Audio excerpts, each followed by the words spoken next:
All right, we are back. Welcome, Wall Hawk fans. Welcome to Wall America. Welcome to a 2023 season for the Wall Hawks. I am your play-by-play Chad Curry. I'm here along with Larry Holscher, our color commentator, and we are here for the Pixelcast Media pregame show between the Wall Hawks versus the Eastland Mavericks. Coach, tell me about your excitement for the start of a year. Kind of have some expectations on your thoughts, just for the the new beginning as we kind of get started and going here. Well, anytime you start the 23 season, or anytime you start a season, this just happens to be 2023, a whole community gets excited. And here in 15 minutes we get to start off a lot of dreams from a lot of kids that grew up wanting to be Wall Hawks, and now they're sitting there in their senior season, their junior season, their sophomore season. So as a lover of football, how can you not be excited for the upcoming season? And with Wall, it's even more excitement. Dave Campbell's has them picked 6th, I do believe, in the state. Yep, that's right. From what I've seen in scrimmages, there's a lot of stuff to be excited about with this team. And, only time will tell. We're about to find out. Yeah, it's the moment I think all coaches and fans, everything are waiting for. You work all off season, all summer. You're thinking about the kids you lost last year. You thought about the new kids coming in.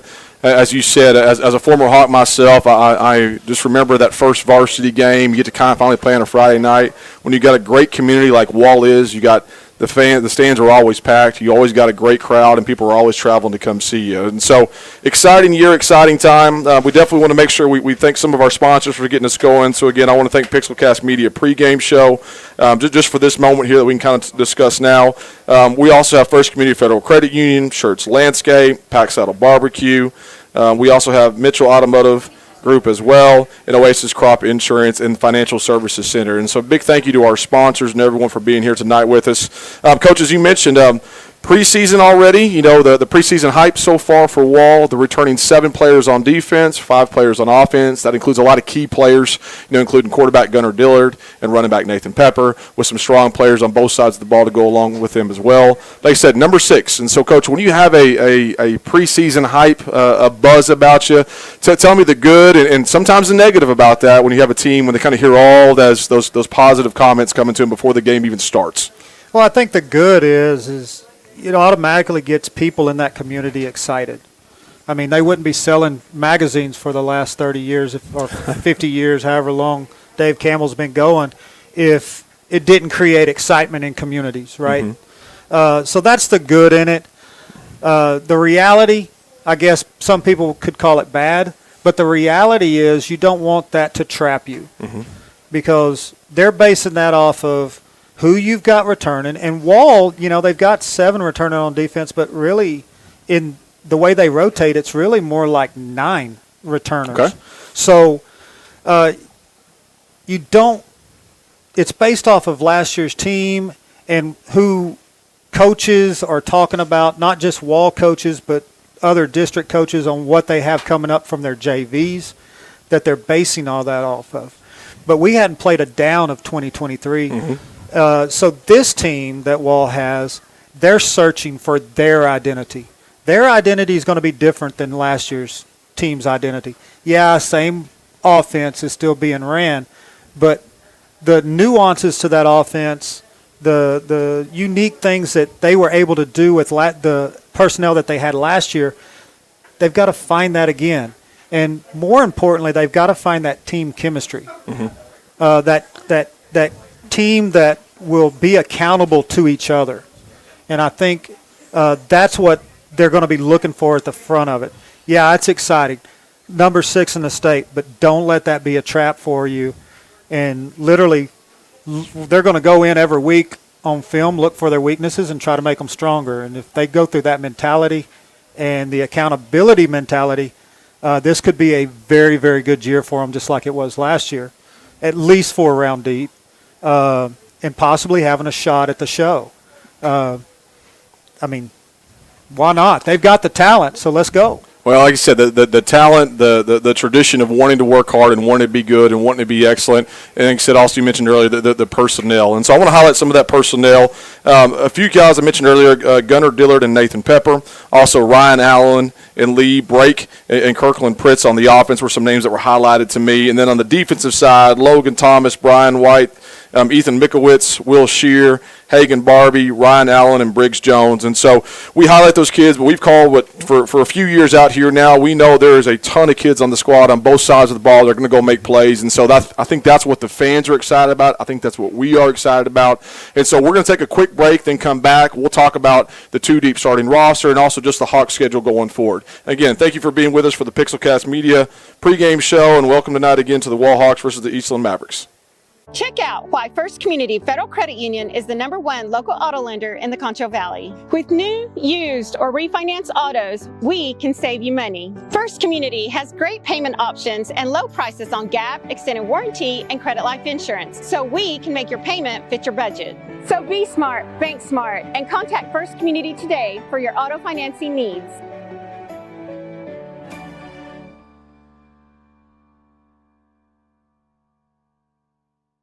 High expectations and Mitchell Toyota. They go hand in hand. You expect to get a fair price and a great value. You expect quality and technology.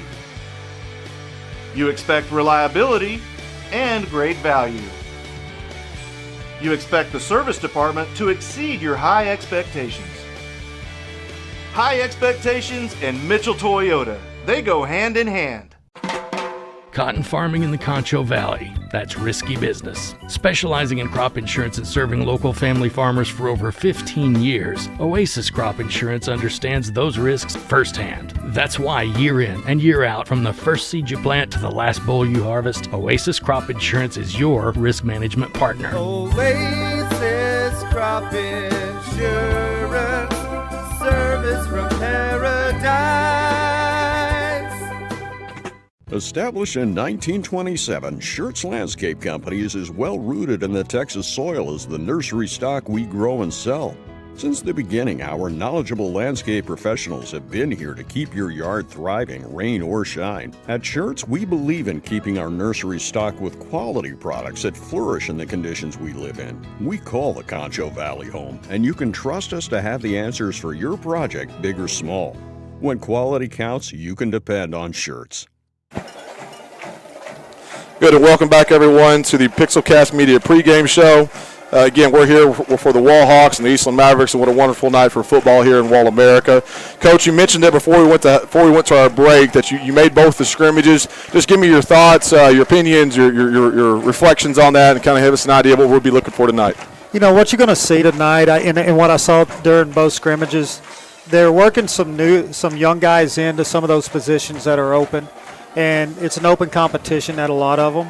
And you're going to see some young guys that maybe you've heard about, but you hadn't heard about them in football tonight that are going to step up. They're really good players. They did some really good stuff. What you're going to kind of see, in my takeaway, is the offensive line is one that lost a lot on offense. Okay. And they're trying to find themselves right now, who they are, and what's the best way about going about blocking pass-wise on the offensive line. The run blocking is great, but that's something that they're working through. Another thing that was a standout to me is the passing game is still a work in progress. Mm-hmm. Defensively, Coach Slaughter has changed over to a 3-3 stack, at which that's an odd front, opens up the inside gaps, right? Instead of being a contain at the line, now you're contained a little bit outside the line because you're depending on safeties and outside backers to now do your contain, where it was happening right on the line of scrimmage before with the four-man front. So that's something that they are adjusting to, but they're adjusting to it really fast because on defense they are real fast. There's nobody, I saw an article where Coach Guy was talking about there is nobody on that defense that is not a sub-5. I would go further than that and say there's not a person on that defense that's not a sub-4-8. Wow. It's a very fast defense, but they're having to adjust to the new angles that 3-3 stack gives them. But with the scrimmage with Monahans that they started out with, that was their very first scrimmage, they looked like a team that was finding themselves. But at the same time, you're talking about Monahans, who went 4 rounds deep last year. It was a very good team, and they didn't lose a whole lot either. And we went toe-to-toe with Monahans. And then the next scrimmage, you have Midland Christian rolling to town, which is one of the fastest teams that we'll face all year long. And they went toe-to-toe with them as well. That was a big one for me to watch because Midland Christian had a really big offensive and defensive line. So I was curious how our offensive and defensive line would handle the big bodies, and they did a great job of it. Oh, well, that's fantastic. And I know we've said this before. When your name is Wall and you're the Wall Hawks, there's not many teams that want to scrimmage you. There's not many teams that want to schedule you. So Wall traditionally has some good, tough scrimmages to work through, and they said mention those two teams and big bodies and teams that they'll see later on. That's fantastic. That's just going to make them better. And also we'll talk about their upcoming season here because, again, for those who don't know, about every 2 years the coaches have to get in a big old room and try to figure out, hey, here's our district is what UIL tells us. Then it's like mass chaos to figure out who we can play and who we can match up with. And I'll tell you, as a former coach, probably same as you as well, when we had the chance, I was not going to the Wall table to go try to find them in the game. I'd try to go find somebody else I thought we had a better matchup and better chance with. But let's look a little bit into the schedule where we're at. Again, of course, tonight we're playing Eastland. Everyone's 0-0 tonight. That's the fun part of it. It's a fresh start for everyone. Next Friday, they're away at Cisco. Coach, we mentioned a little bit earlier, Cisco might be a little down compared to historically where they are, but, man, they are always a tough football team to go play. Yes, sir. I mean, it's kind of like this game right here. Eastland's always played Wall really well. Cisco has too, whether they're number 1 in the state or number 21. It doesn't matter. Cisco's going to get up for this game. Well, then, after that, we follow with Jim Ned away again at Jim Ned, then back home for Peaster, and then away from Mason. And so a pretty traditionally rich, tough non-district. Peaster's gotten into football late, but a tough game. They played with them last year. They're at Peaster, Texas. And then we get into our district. Our district, again, is Grape Creek, Ballinger, TLCA, Early, and Brady. And we've said before here, last year was a great matchup with Early. They ended up for the district championship on that. But you got some new coaches, you got some new staffs, and you got some teams that might be trying to work to get better this year. Right. And so I think it's important for the Hawks, we discussed earlier, having these tough non-conference games to lead into, I don't want to say an easier district because we don't know what the actual season is going to be, but a traditionally, I would say, easier district to line themselves up for playoffs. Coach, what are your thoughts on that?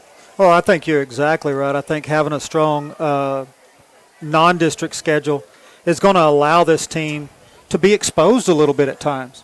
And I know that sounds crazy that to say you want to get exposed, but this is a time you want to be exposed by some really good teams. That way it forces the kids to understand the importance of their job in the grand scheme of things. And the fact that this team is really deep, it's going to force you to get better as an athlete and as a football player in that position. And that's kind of what you want. I was talking about them finding out who they are. Good games like that do that. No, absolutely. I think every coach will know that and agree with you, too, as well. Good games like this kind of define where you are right now and helps you get built up ready for the rest of the year. We'll take a quick break as they do the national anthem, and then we'll come back and we'll do the starting lineup. But thank you guys again for joining us on the Pixelcast Media pregame show. First Community Federal Credit Union's Platinum Visa is a giant of a credit card. With great low rates, no annual fee, no balance transfer fee, and even a rewards option, First Community's Platinum Visa is the card for you. With security as a high priority, you can lock your card in case it's lost, stolen, or just to limit its use. So be smart, bank smart with First Community Federal Credit Union's Platinum Visa.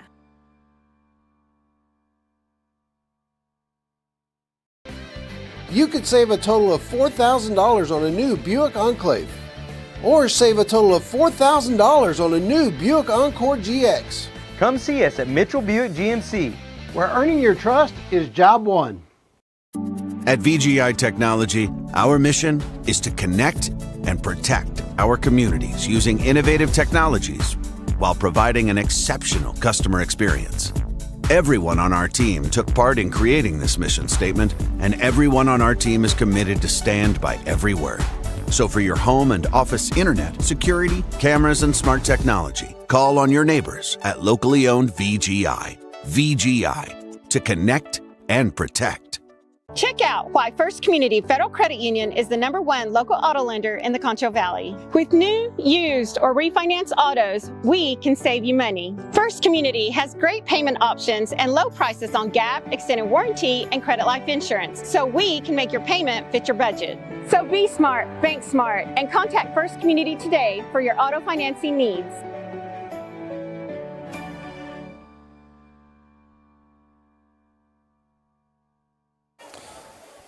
Sports fans, welcome back again. We're going to wrap up the Pixelcast Media pregame show, but let me read to you right now. Hey, fans, do you know the Concho Sports Network, which is what you're watching now, is a part of the Pixelcast Media brand? Yes, all content you see from CSN, including these live broadcasts, is produced by San Diego's own Pixelcast Media. There's no better way to get your story out to the world than with video, and no one in San Angelo does it quite like Pixelcast Media. So if you'd like to expand your brand in San Angelo and West Texas, give us a call at Pixelcast Media, 325-486-0300. That's 325-486-0300. All right, looks like Wall's going to be receiving tonight. Easton's going to be kicking off. Easton will be going from on the TV from the right to your left, from the south to the north. Looking for returners for Wall. If I can see some numbers there. I'm getting older, Coach. It's harder to see these days. Looks like 21, Luke Kemp is back here on the right. And I can't quite tell on the left side there, but we'll pick his name up here in a second. Yeah, Luke he's been out the last 2 scrimmages, so it's good to see him suited back up tonight. Yeah, he's a heck of an athlete. Looks like number 17 out there, Kellen Oliver. And it's kicked right to Leonis for Wall, who brings it in for about an 8-yard gain. So number 25, Thomas Leonis, junior, 5'8", 185. Picked up the short kick, picked up the bounce. The Hawks get to start 1st and 10 on the 35-yard line. As we talked about, we got some new faces here on offense, so a great chance for them to get out here, put it together. You know, Coach, opening drive, what's the coach thinking? What's he wanting to get kind of established? Do what you do. You know, you want to – the way I always looked at it was you want to establish the run immediately. Establish your dominance of the offensive line. So I fully expect to see them just do what they do. Again, number 14, Gunnar Dillard under center, keeping the ball for about a 4-yard gain. Oh, the ball's on the ground. And that's not how you want to start. He had a nice little gain right there, and they made a really good hit, caused him to cough it up, and now Eastland is up on offense, and we get to see the 3-3 stack in Wall America. Well, that's like I said, not how you want to start it. You can see here on our replay. Again, Gunnar Dillard said took up the middle. Somebody gave him a pop. Ball's on the ground. I heard the beanbag from the Eastland coach. I just didn't see a hand come up, so I didn't know if they're going to call him down or not. But now it's 1st and 10 for the Eastland Mavericks, started on the 40-yard line. You know, but that's a seasoned quarterback. You totally expect him to shake that off, get back up under center, and they'll keep attacking. All right, starting quarterback for the Eastland Mavericks, number 12, Isa Hayes. 6'4" quarterback, junior, 5'11", 170.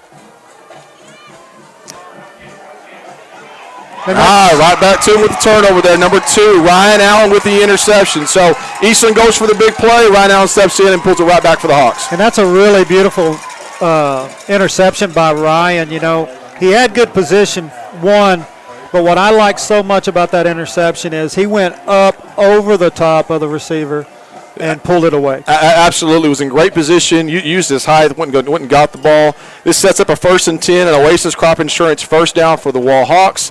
Looks like the Hawks on the 11-yard line on the right hash. Again, Gunnar Dillard is under center. Number 1, Nathan Pepper is at fullback. We'll keep trying to get the starting lineup here as the game goes on.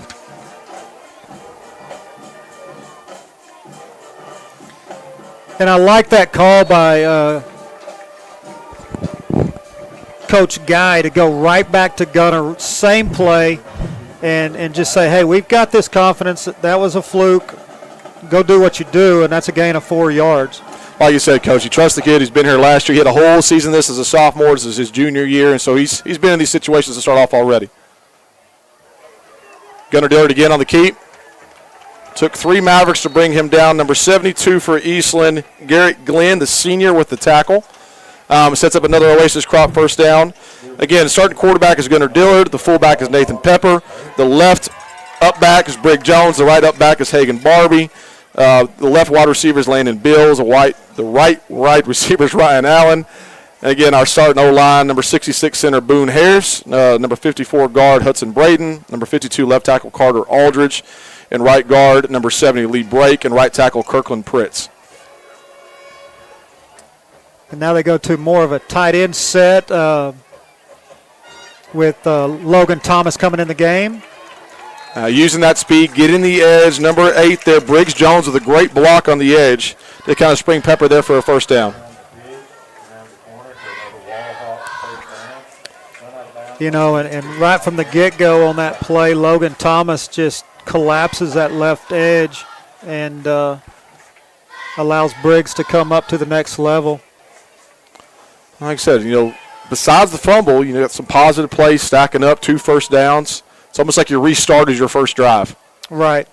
You know, and you're sitting at a 2nd and 1 now. Now it's a first down after that gain of 4. And once again, they're going right back to Gunnar Dillard just keeping it.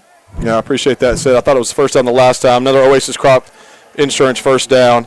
To be honest, at the end of the play, I did too. So he must have stepped out and we couldn't see it. It's our first game. We're getting back here when we're ready to go.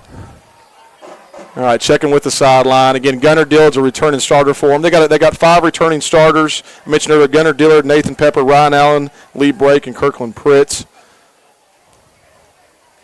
You're going to give it right back to Nathan Pepper. Picking up a gain of 6. Bouncing off of bodies on there. Again, number 72, the senior, Garrett Glenn, making a tackle. You know, Coach, right now against for Wall, they're getting 4 and 5 yards a pop. You seen we had the turnover. We mentioned that, and so that's out of the way. But this is kind of what they do and what they want to do. Yeah, sir. They're establishing who they are first tonight, and that's what they need to do. We got the false start. start. Free play off of offsides. It's going to go up to Ryan Allen. He's going to catch it for a Wallhawk touchdown. Oh, fantastic there. He said on the 2nd and 4 right there, they got him to jump early. Gunnar Dillard, great recognition. Ryan Allen, great recognition. Throwing the go route on the side or the fade, whoever wants to call it that way. Really a perfect pass. We talked about that pregame, things they got to work on. Perfect pass, perfect catch by Ryan Allen. Ready to run that all the way in. Coach, I think you're doing the math for me right there. I think it's about a 57-yard touchdown completion there for the Wallhawks. Hawks take the early lead, 6-0. And right now they have number 2, Ryan Allen, as he just ran a long way. He's got to get out here and kick the extra point in. Yes, sir. I'm out of breath talking through all that. Here he is having to go kick an extra point. It's through, I think. We're waiting to see. Not a great snap. The holder got it up. We got it over the crossbar, so we'll take that. So 7-0 Hawks. Again, a 57-yard touchdown by Gunnar Dillard to Ryan Allen. Again, you're watching the Concho Sports Network, the Wallhawks versus the Eastland Mavericks. We'll take a quick break and come right back here for the kickoff. High expectations and Mitchell Toyota. They go hand in hand. You expect to get a fair price and a great value. You expect quality and technology. You expect reliability and great value. You expect the service department to exceed your high expectations. High expectations and Mitchell Toyota. They go hand in hand. All right, fans, welcome back. Again, you just joined us, Wallhawks, to start the game. Their very first possession, we had a fumble recovered by Eastland. Eastland's very first play, they threw an interception to Ryan Allen, who was the corner here on our near side, made a great interception. Coming back, Wall moved the ball down to the 43-yard line on their side, and then with the quick count, they got Eastland to jump. Gunnar Dillard throws a 57-yard pass again to Ryan Allen to go score with the extra points. Ryan Allen's had a pretty busy here for his first start to the game. Oh, absolutely. He's made 2 big-time catches over the top of people, and that's kind of what you want. I'm surprised that wasn't called a blindside block, but hit number 6 for Preston Rose for Eastland brings it out to the 36-yard line. and tackled by number 28, Ethan Quinney. Again, first time getting that kickoff coverage out there. I always get a little nervous about that. It's a lot of space for people to run. Had a great return there. Hawks missed a few tackles here and there, and he said even talking about a little blindside block that the officials missed. But now Eastland gets to start 1st and 10 on their own 36. Again, Eastland is in the white. Hawks are, of course, in your green top and white pants. And so now Eastland series coach coming out. They gave up the interception. They gave up the touchdown. What are they kind of thinking here to get started themselves? Well, they came out throwing, and I fully expect them to, if kind of like Wall, that's who they are. I fully expect to see them put it in the air a little bit in this drive. So again, Isaiah Hayes, number 12, is their starting quarterback. Right now their running back is Kason Bounty, number 25. Looks like they had a timeout, a little bit of confusion or delay of game is what we have. That'll give us time to give you the starters on the defensive side. Number 18, the nose tackle, Chandler Wilding. Both defensive ends is number 3, Logan Thomas, and number 12, Brylan White. The linebackers, number 31, Ethan Mikowitz. Strong side backers, number 22, Lane Stansberry. Weak side linebackers, Will Shear. The Hawk positions, number 25, Thomas Lianos. Cornerbacks, number 8, Briggs Jones. The ball's been snapped, number 20 on the carry. Out there, it's like tackled by number 31. It looks like Ethan Mikowitz that we just mentioned. Ryan Allen's a starter, Hagan Barbie, and Garen Wiggins as well. Coach, talk again about they went to a different defense, moved to the 3-3 again. Just kind of rehash it in. What's the importance of that? What are they trying to do? Well, the biggest thing, they were running a 4-2-5 last year, which has your defensive ends who just made that sack right there. That is number 3, Thomas and Logan Thomas. Brylan White meeting at the quarterback. But in an even front, they're an outside shade of the tackles, so all the containment happens with them usually going in, forcing runs back into the linebackers. With a 3-3 stack, now all of a sudden they're tighter inside shades, if not head up on a tackle, which makes it easier for that tackle to zone block you. So now, really and truly, your outside backers or your safeties become your that's a great job by Briggs Jones coming up and making that tackle on number 20, Griffin Beard for Eastland. But going back to what I was saying, now it forces your outside backers or your safeties to come be the force players to your inside backers. All right, so this sets up a 4th and 10. I'll say as a former coach, we both been former coaches. When the 3-3 came out, I didn't necessarily like going against it. It just changed rules up for us, on our O-line, and it still does today. And so it's one of those, again, I think you mentioned earlier on the pregame show, it takes a lot of speed, and a lot of commitment, whose job's what they got to do. We got a bobbled snap here. Ball is down. Eastland picks it up. Number 6 trying to run for a first down. Wrestled out of bounds. Number 51, Trevor Wyatt, and number 0, Will Shear on the tackle to force him out. It looks like Chandler Wildy was also in on that. Might have been the first guy to kind of slow him down and make all that happen. Yeah, number 3, Logan Thomas, who put the pressure on the punter, but this sets up another Oasis Crop Insurance first down. And so 1st and 10 from the Hawks on the 30-yard line on the Eastland Mavericks side of the field. Like I said, Gunnar Dill's running out the play. Again, right now, this is a great start for the Hawks. This is besides, of course, earlier on, but they got 2 stops now, got a score, and great field position here for a 1st and 10. Yeah, no, if you're a Wall Hawk, you have a better start to this game. Yeah, you had that one fumble, but they came back and intercepted it. It made it like it never even happened. Number 43, Garrett Guy there on the carry. We also want to make sure we thank all of our sponsors tonight, including our presenting sponsor, First Community Federal Credit Union, as well as Mitchell Automotive Group, Pax Auto Barbecue, Church Landscape, Oasis Crop Insurance, and Financial Services Center.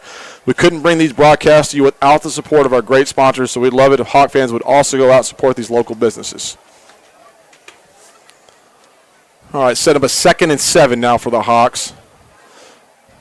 Now, Coach, I hadn't watched the Eastlands as much. I might have seen them a little bit. Looks like they're set up in a 4-man front right now. So you see Wall now get into the gun. Go a little more spread to run the same option. He cuts it upfield for about 5 yards. 3 yards a game, 5 yards a game. This fits that recipe that Wall wants. We're setting up a 3rd and 2 now. Again, a little different look. You see it on the replay that we have. Fake inside there. Gunnar Diller's bringing it out. Does he keep it? Does he pitch it? Decides to keep it. Like I said, great blocking by the O-line to give him a little bit of gap. Yeah, that right guard and right tackle, they had that poor backer pushed back 4 yards. Yeah, number 55, Kirkland Pritz, was the tackle on this side. And that's going to be an Oasis Crop Insurance first down run by Gunnar Dillard. Picks up about a gain of 4 in the play. There's 6:07, and so if it's y'all's first time watching, we don't show the clock and how much time is left. So we'll try to make sure throughout the game that we do repeat that to you. But there's 6:07 in the first quarter. Again, your Hawks are up 7-0. It is 1st and 10 on the 18-yard line. So Hawks have made the red zone. We definitely want to make sure we speak and thank our red zone sponsor. Well, I can't find it right now. I just want to make sure we thank Pack Saddle and the Shirts and Oasis and everybody then. Good stop there by the Eastland Mavericks there, set up a 2nd and 10.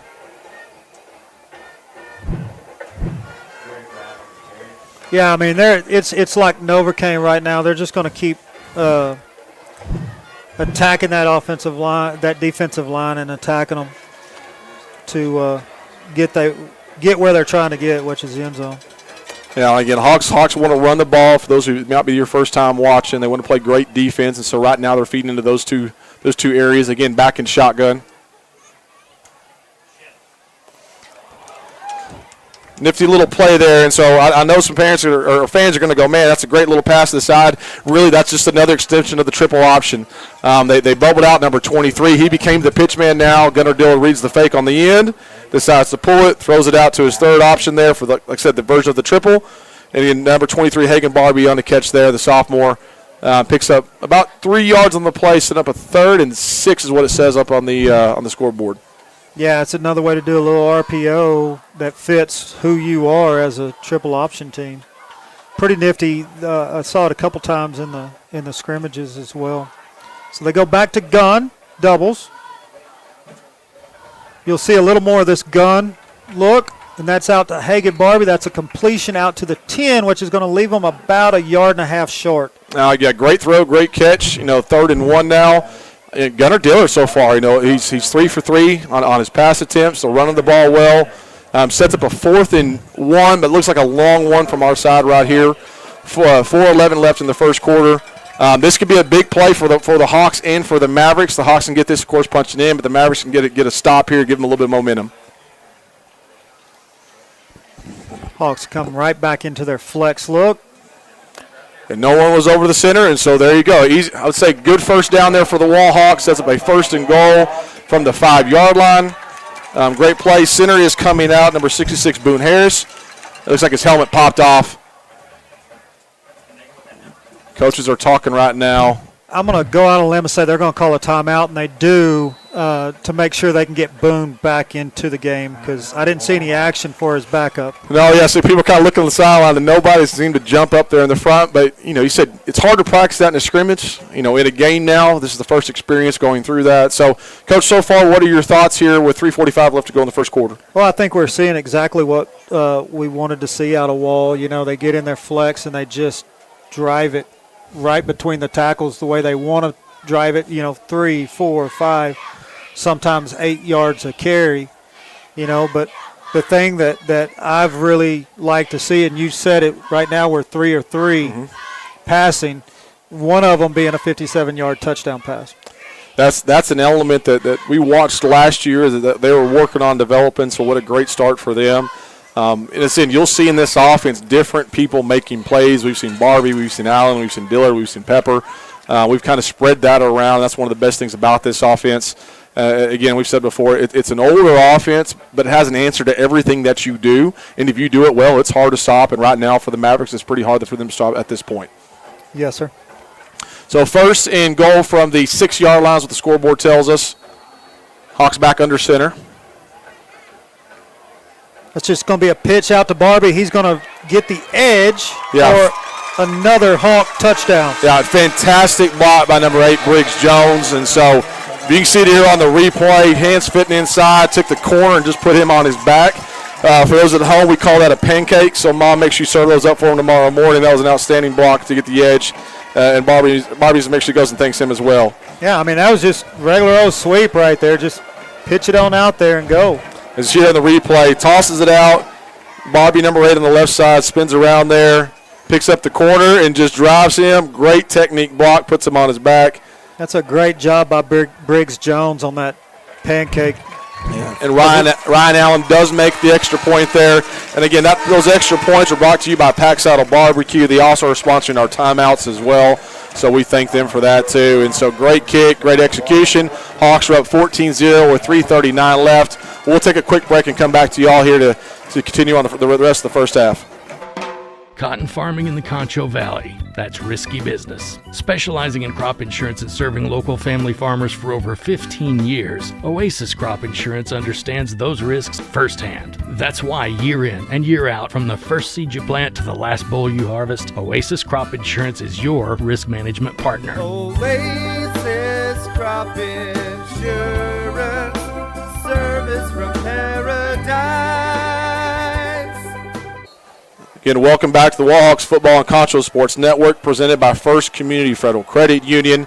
Hawks just punched it in on a turnover from Eastland on the 30-yard line, marching down the field by throwing the ball and some good runs, and then Barbie's able to finish in on a toss or sweep out left for a 6-yard touchdown. Ryan Allen makes the extra point. Another great kick by Allen down to the corner. Does it stay in? It does not. And so that'll be a flag. That's where they don't want it to be for the Hawks, but Eastland's going to get a little bit better field position here to start on their third series of the first half. Absolutely, and we're coming off of their second touchdown where we saw them really do everything that they wanted. They were really balanced, run and pass, finishing off with the Barbie. And, on that second field goal, I was kind of hoping I had a little Pack Saddle brisket up here. God, it sounds so good right now. Yeah, as always, we want to thank our sponsors, and please go thank them. That might be my lunch tomorrow. Pack Saddle, if you do want to bring some food up here to the press box, for us, we will definitely appreciate that. We ain't going to argue. We will not argue that. But 1st and 10 here for the Mavericks. Set up and gun. And he's going to get stuffed immediately. They're going to give him about 1.5 yards. Yeah. That is number 25 on that run, Kason Browning for Eastland. Yeah, look at number 31, Ethan Mikowitz on the tackle there. I'm trying to see bodies. Rylan White at the bottom of it that slipped underneath and grabbed his legs. 2nd and 9 for the Mavericks.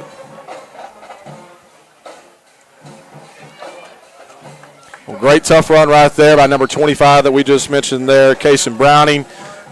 Good fits by their block. Safety came downhill to make a pop. Good tough run and picked up a first down for the Mavericks. That's a young man that this is his first Friday night, his first hit tonight, and he'll get to the point where he might have been able to hit somebody like that and they go down on JV, but it's a different animal, and he learned that right there. Yep. It doesn't matter how hard you hit, you better wrap too. Now, Hawks bringing the pressure right there. The swarm of Hawks there for no gain. And you mentioned that there's kids coming up from last year. I know the JV had a heck of a year last year, and so some of these kids are getting their first opportunities. We're talking about number 5, number Garen Wiggins, but I love the contact and physicality, as you said. Yeah. Now we'll just get to wrap that up and go make a play.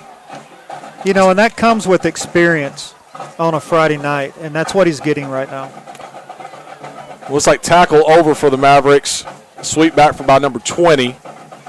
Great way to stuff that on the left side. That looked like Mikowitz again, was it not? Number 2 there. That's there. Ryan Allen. Ryan Allen there. But it was also number 24 for the Hawks, Holt Teplachek. Yes, stopped it right there on the edge. I saw that, Coach, on the replay. He's the one that had that cutback lane that made that initial contact. 3rd and 7 for the Mavericks. False start. Man. Very false. He got 10 yards down the field before anybody really knew what was happening. Well, number 4 there got there a little bit early for it, a little excited. Sets up a 3rd and long now for the Hawks. Where the Hawks want to be, 3rd and long, set up for the defense. Curious if we bring more pressure, we sit back and pass. As we mentioned before, the coach said pregame, the quarterback's a pretty good little player. We'll see what they do here. That run looks like just a little comeback. With their wide out and out by number 2. And it was actually, I think, 2 to number 2, which was number 20, Griffin Beard. He tipped it, and number 4, Jay Osnick, almost made the grab. Yeah, on the secondary play there. 4th down again. Mavericks are staying under center, staying in shotgun. 4th and 12. It's 1:41 to go. Okay, dropping back now in punt formation. Quick kick. It's a good kick. Nobody's back for the Hawks. Great kick for the Mavericks. They're going to try to let this roll as far as it'll go. Looks like it's going to stop on the about 6-7 yard line. So this will set us up for the Oasis Crop Insurance first down. There's 1:27 left, so we'll stay here with you as we keep broadcasting. As the night goes on, we'll be updating scores for those that are following along at home. That way we can all kind of be on the same page. Coach, you mentioned last night Peaster played. Is that right? Yes, sir. Peaster played Tolar, the Rattlers, and came out on the wrong side, 49-9. Tolar won that game. And parents, remember, we'll play Tolar about the third game of the season or fourth. They'll bring that schedule back up. We'll play Peaster. Peaster on that third or fourth game of the season. So 1st and 10 for the Hawks. Oasis Crop Insurance first down. Hawks are starting. The scoreboard says on the 7-yard line. Again, 1:27 to go. Gunnar Dillard is under center. Great play by number 7 there. Stuffed the Hawks in the backfield. Number 7, Brendan Faust. We can see on the replay here. We'll see if it pops back up. Edge pressure got to him. It looks like the overhanging outside backer or roll down safety. Just blitzing off the edge. Meets Barbie there in the backfield for about a 4-yard loss. So 2nd and long here on the 2-yard line. That's one of those coaches we'll see on film. The fullback or the up back just missed the first threat. He went out to the corner. That outside backer came blitzing around. And so, again, that's linebacker's dream right there. Toss right to him. Is coming off the edge, and there you go. So 2nd and long right here. 2nd and 15. Great call by the defensive coordinator for Eastland. Oh, false start for the Hawks. That might have been a good thing because as soon as we got the ball, we lost it. That's going to bring us up back to about the foot line or 6-inch line. So Hawks right here just trying to get out of the end zone, get a little bit of space, maybe set themselves up for a decent third down. Don't want to make a mistake down here, probably most importantly. No, absolutely not. You kind of want a long, sustained drive that ends in a touchdown right here. That would do a lot to send a message that you're trying to send right now. And so for Easton, even a stop here or that one negative play gets them a little bit of momentum. Again, 2-score ball game, still very, very early. But for the most part, Wall is dominated. And so, like I said, Easton's trying to get a little momentum right here and see if they can get something going. Looks like it's going to be a false start by Wall again. So is that from the 6-inch to the 3-inch? Is that about right? So. Yeah, we're about to be touching the end zone. If we, one more and we're probably there. Half the football will probably be in the end zone and the other half outside of it. Yeah, so parents right now, if you're first time watching, go, what's going on? How come they're not in the end zone? It's half the distance to the end zone. So it keeps getting shorter and shorter and shorter. They will never officially be in the end zone, but it's going to be pretty dang close. I just hope one of them has a credit card with them down there. That's right. Just see where we are to see if we're across it. Again, 14 seconds left on the play clock. They might let this one down. We got 3 seconds on the first quarter, so we'll go to the second quarter here, and I'm sure they'll talk about that. Well, we'll step away right now. It is 14-0 Wall Hawks versus Eastland Mavericks. You're watching the Concho Sports Network presented by First Community Federal Credit Union. Established in 1927, Schertz Landscape Company is as well rooted in the Texas soil as the nursery stock we grow and sell. Since the beginning, our knowledgeable landscape professionals have been here to keep your yard thriving, rain or shine. At Schertz, we believe in keeping our nursery stocked with quality products that flourish in the conditions we live in. We call the Concho Valley home, and you can trust us to have the answers for your project, big or small. When quality counts, you can depend on Schertz. First Community Federal Credit Union's Platinum Visa is a giant of a credit card. With great low rates, no annual fee, no balance transfer fee, and even a rewards option, First Community's Platinum Visa is the card for you. With security as a high priority, you can lock your card in case it's lost, stolen, or just to limit its use. So be smart, bank smart with First Community Federal Credit Union's Platinum Visa.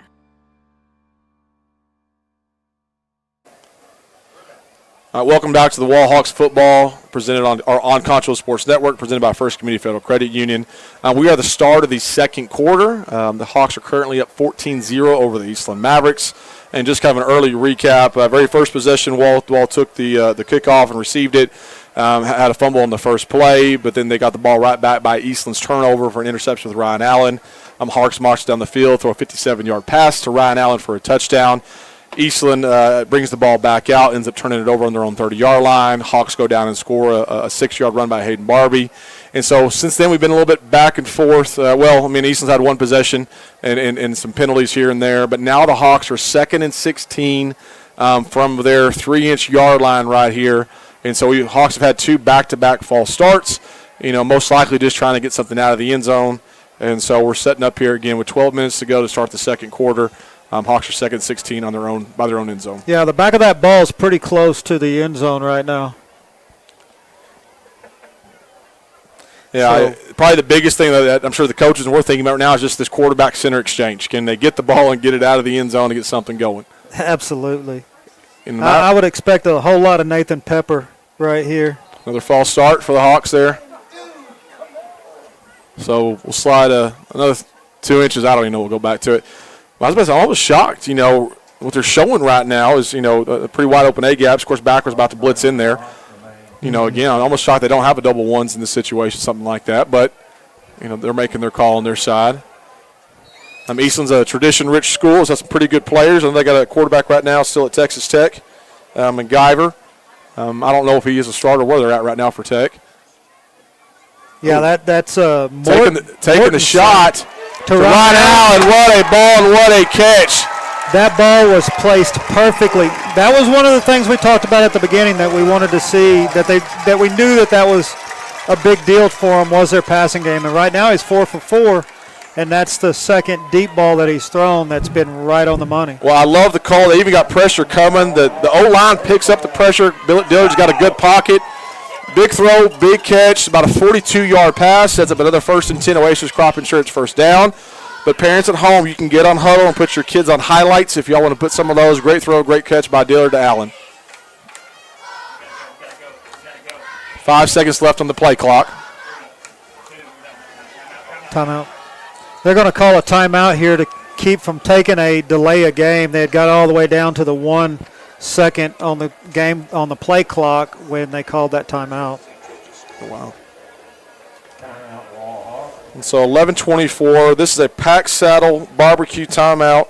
We'll talk a few scores around the area. Just seeing right now, I believe Killeen has been up 14-7. I'm trying to refresh my screen because I think the Bobcats just scored as well.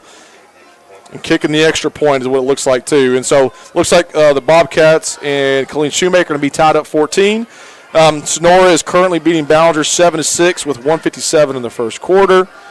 Grape Creek Eagles are down 29-0 to the Stanton Buffaloes. Looks like Coleman Blue Cats are up 6-0 over the Mason Punchers to start of the second quarter. And Comanche's beating Brady 12-0. And then De Leon and Junction are tied 12-12 was the first ones I see on mine.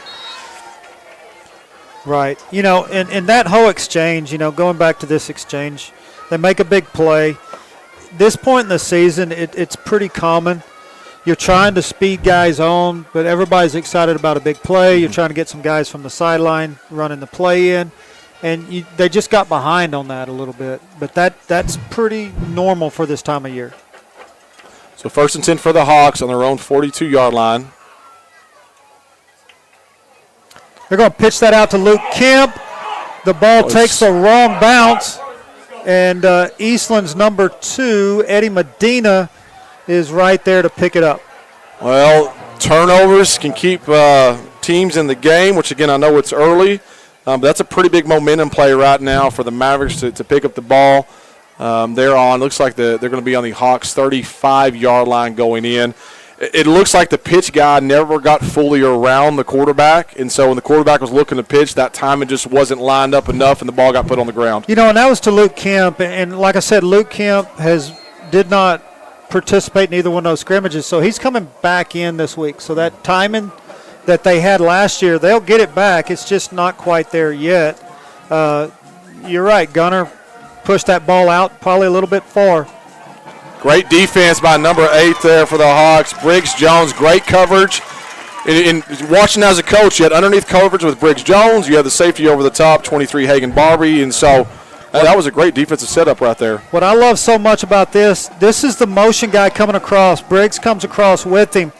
But what I thought was so good was how Briggs went underneath and attacked the football. He didn't just wait on it, he attacked it. Much his as anybody's. Second down for the Mavericks. And that was that right there is something that was a concern of mine after some of the scrimmages were missed tackles. Missed open field tackles. Let me fix that. Open field tackles, like right there. Now, he's coming off of a block, but that's still an open field tackle within 2 yards. Yeah, you're still going to chart it as a missed tackle there on Saturdays. The coaches are watching film. That was number 6 there, Preston Rose. You mentioned him earlier about being one of their good players. Sets up a 3rd and 7 here with 10:38 to go in the second quarter. Mavericks, I'm sure, are going to have 2 downs here to go for it, trying to get some momentum built on that turnover. Preston Rose is their go-to receiver, no doubt. Now, this right here is a perfect example of different angles that I was talking about with a 3-3 compared to a 4-2-5. When they go back to this, you'll notice there's no true edge player up there. That outside linebacker's got to come up and set that one, and he was a little late. But that's part of adapting and learning a new defense. Yeah, learning how to fit off each other is a great way to describe that. Great fit right there by looks like number 11, I believe. There, Luke Holscher on the tackle there. Yeah, the play earlier I was going to talk about in the replay, Logan Thomas got doubled, almost triple team, and that backer's got to learn how to fit around that and get to that edge. Well, that time the D-line held up well. Logan Holscher came off the edge and squeezed down inside. And so it gives them a first down there for Eastland on that, but still a good tackle. Absolutely, and now they're going to send a little see, right there you saw 23 come up and set it, and that was Barbie that did a great job of setting it, and now your backside safety has got that fit. And he gets there, the timing, they're learning the fits on this. Yeah, washed inside. We brought a blitz from that side as well. Lift the open gap. Backwards trying to squeeze that back down. 1st and 10 for the Mavericks. They are marching on this possession. And that's a great job by Logan Thomas of disrupting it and giving Shear a little bit of time to and Mikowitz a little bit of time to come and clean it up for him. Yeah, that's what the Hawks have to have. It's like the Mavericks have found a little bit of run game right now. They've been able to get some yards here, and so we'll see what happens here on 2nd and 11 from the 14.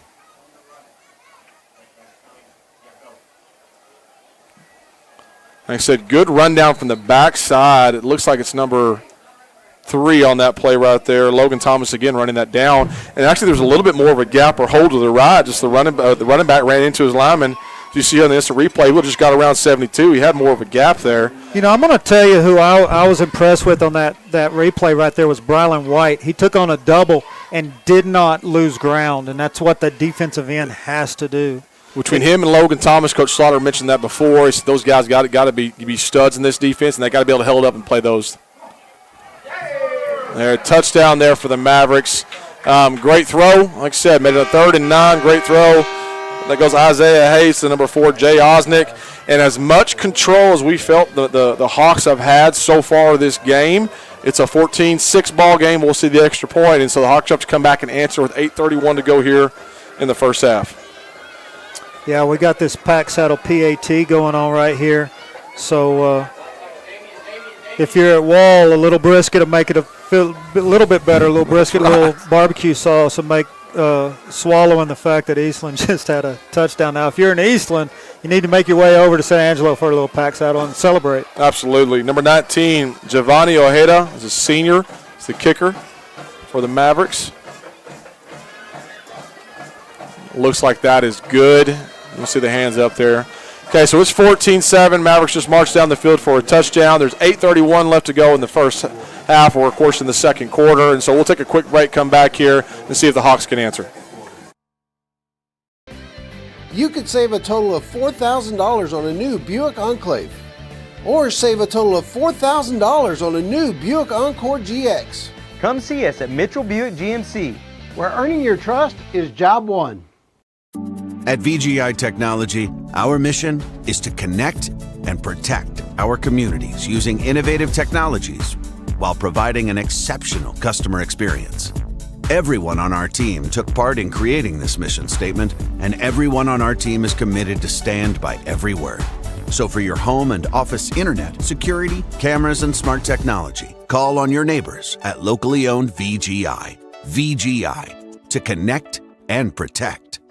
Welcome back to the Wallhawks Football and Concho Sports Network, presented by First Community Federal Credit Union. The Wallhawks versus the Eastland Mavericks. It's 14-7 Wallhawks, 8:31 to go here in the second quarter. Off the Hawks turnover from their own 35-yard line. Mavericks had some success running the ball, but ends up scoring on an 11-yard touchdown to number 4, Jay Osnick, to get the score cut into one possession score. And so Mavericks are here to kick it off. Again, you got Oliver in the back end along with Luke Kemp. Kick is short. Luke Kemp picks it up on the run. He's got enough speed to get all the way over here. He needs one block. He might get the edge here. Oh, it's close to it. Great. 19, Giovanni Ojeda made a great tackle, the kicker. He saved that one probably. A really good job. So now, Wall, one of the things Houston guy coming into this publicly said was that they wanted to clean up turnovers. Mm-hmm. And so far tonight they've had 2 fumbles. So it gives the Hawks offense now has a chance to right this ship as far as turnovers. Well, they're 1st and 10 on the 46. Again, Oasis Crop Insurance first downs as we start. 8:22 to go here in the second quarter. And that's just going to be a keep by Dillard. Pick up a 3 right there. Good blocks up front. Secondary coming down and making the tackle. And so it sets up a 2nd and 7. And so I know they would love to go with 8 minutes to take the entire quarter up, but we're going a little bit of hurry up here to try to change the pace. Yeah, for you at home, there is 8 minutes. What they're trying to do is get to the line and not let Eastland have a clue and adjust to what they're doing. Allows the Hawks offense, too, to see what they're lined up in. I wouldn't be surprised if we do see something to the outside. Never mind, right up the gut to Nathan Paper. They liked what they saw. And that's another 4 yards there that Pepper just banged his way forward for. Yeah, 3rd and it looks going to be about 3, I believe. 3rd and 4. So good blocks from the O-line. Squeeze a little bit, but again, just another tough run by Nathan Pepper. And so Hawks do have 1 timeout left. They've had to use 2 so far. Again, those are, of course, things they want to clean up. You get some of those early on in the game, but the Mavericks still have all 3 of their timeouts. I could easily see Wall in this. Beard of Peppers. There you go. First down. That's a really good tackle by Griffin Beard, or a good shot on Pepper from Beard that kind of got him to lose his feet. What I was about to say is I could see Wall going to hurry up and they go right back to it. I could see them going in and out of that a bunch this series. For that reason right there, trying to get Eastland to kind of jump a little bit or get antsy. Earlier they caught him on the, we call it a freeze play, trying to get him to jump a little bit there and scored a touchdown to Ryan Allen. But again, 1st and 10 here for the Hawks. It's going to be Dillard on a keep. Yeah, great read there. A little bit of midline. Ball's on the ground, but I did hear a whistle blow. 2nd down. And I'm telling you, that's something that whether he was on the ground or not, you're getting tired of seeing as a coach. Yeah, that's something you said. We saw it last year. They've talked about it all season, things they want to pick up and improve. And I'm sure that'll be a pretty good little passionate halftime speech of just take care of the ball. I mean, that was a point of contention in an interview this week with him, too, was turnovers. So that will be something I can promise you he will address before they get to halftime, and definitely at halftime, too. 2nd and 4 here for the Hawks. Dillard under center.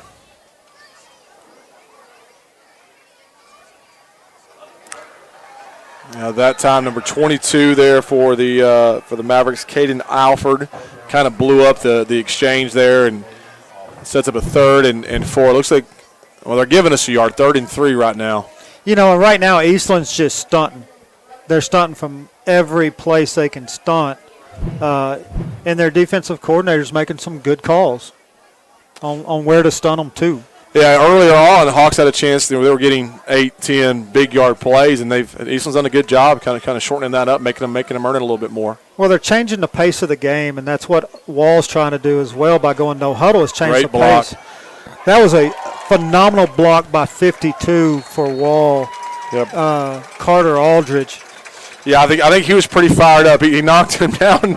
Usually when hey, go find somebody else, but I think he wanted to kind of look to see what he just did because he was pretty proud of that right there. So yeah, he was like, whoa, I really did that. Yeah, that's another pancake for it. Again, Hayden and Barbie on the first down run there. So great pickup there for the Hawks on third down. 1st and 10 on the 29-yard line for Oasis Crop Insurance first down. It's going to be Pepper again. Great run, great seal of the edge, just kind of that off veer, off tackle. You saw everybody kind of block down and got him a running lane. And so great pickup there. We kind of mentioned earlier they're getting kind of tough in there, but now 2 big gains back-to-back, set up a 2nd and 2. And there's 4:53, so the Hawks would love to milk this clock as much as they can and take control of this. 2nd and 2 on the 21-yard line. The wide out over here, Landon Bills. I don't know if he doesn't know what the play is, but he definitely was wondering what he's supposed to be doing here. Dillard keep there up the middle for another first down. So it's up for 1st and 10 on the 19-yard line. Little bit of wind now. We're looking at the flag. It's coming from the south side.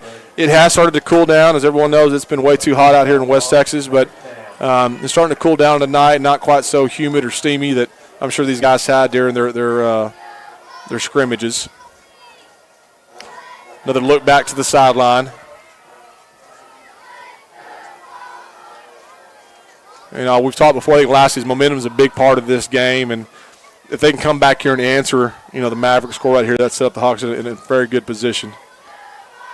So it's going to be a pitch out to Kemp. He's going to break it inside for a gain of about 5 yards. Yeah, good pickup. Allowed the first person to miss, almost kept his feet. You can see it on the replay again coming in. Again, picking up blocks. Just missed that arm tackle there to make it even a bigger play. 2nd and 5. One thing you'll see them clean up, I think, as the weeks go on is their edge blocking. If a guy leaves them, they'll eventually start rising up to the next level, where right now you kind of see them seeing it and then missing it. Tough run there by Pepper for a gain of 4 yards. That's hard to simulate in practice. And as much as your JV are good kids and tough kids, it's hard to get them out there and, be alive, look for them. And so these will be those game reps that people talk about and that we've talked about earlier for these guys to pick up, especially for some of these newer offensive line guys getting out there. A lot of this stuff is fixed in film when they see themselves. You talk about it and talk about it and talk about it, but once they see themselves on film, and now they can put actions to what you're saying, and they'll get better because of it. We have a 3rd and 1 here. So Dillard keep up the middle. Got stopped there by number 7, Brendan Faust. That does set us up for another first down. I do want to thank some of our sponsors again and read a little bit here. Hey, Hawk fans, we want to let you know that if you're in the market for a new car or a truck, go see the folks at Mitchell Automotive Group. That's Mitchell Toyota on Knickerbocker Road and Mitchell GMC on Sherwood Way. I said Hawks here are 1st and goal from the 5-yard line. Oasis Crop Insurance first down. 2:40 left to go in the first half. Hawks are up 14-7. The Hawks seem to be just taking their time, setting themselves up, working the clock down. They are who they are, and here's Pepper fighting his way. They got the big push at the line. And it looks like they're going to blow that thing dead at the 1-yard line. This is the Hawks offense right here. They've been in the flex the whole series, getting 3, 4, 5 yards a pop. That's who they are. They hope to get an explosive play here and there, but they don't mind that slow, methodical drive that eats up all the clock going into the half. And it knows a defensive coach and the other team, it eats at you. It's a slow bleed all the way down, and there's not, when you feel like you almost can't stop it or you get a situation where maybe you can make a play here and you're almost there, then they go make a first down. But Hawks trying to punch it in here from the 1-yard line. 2nd down. That's going to be Dillard on the keep, and he's going to score off the right side for the Wall Hawks. And that's exactly the offensive series that they needed.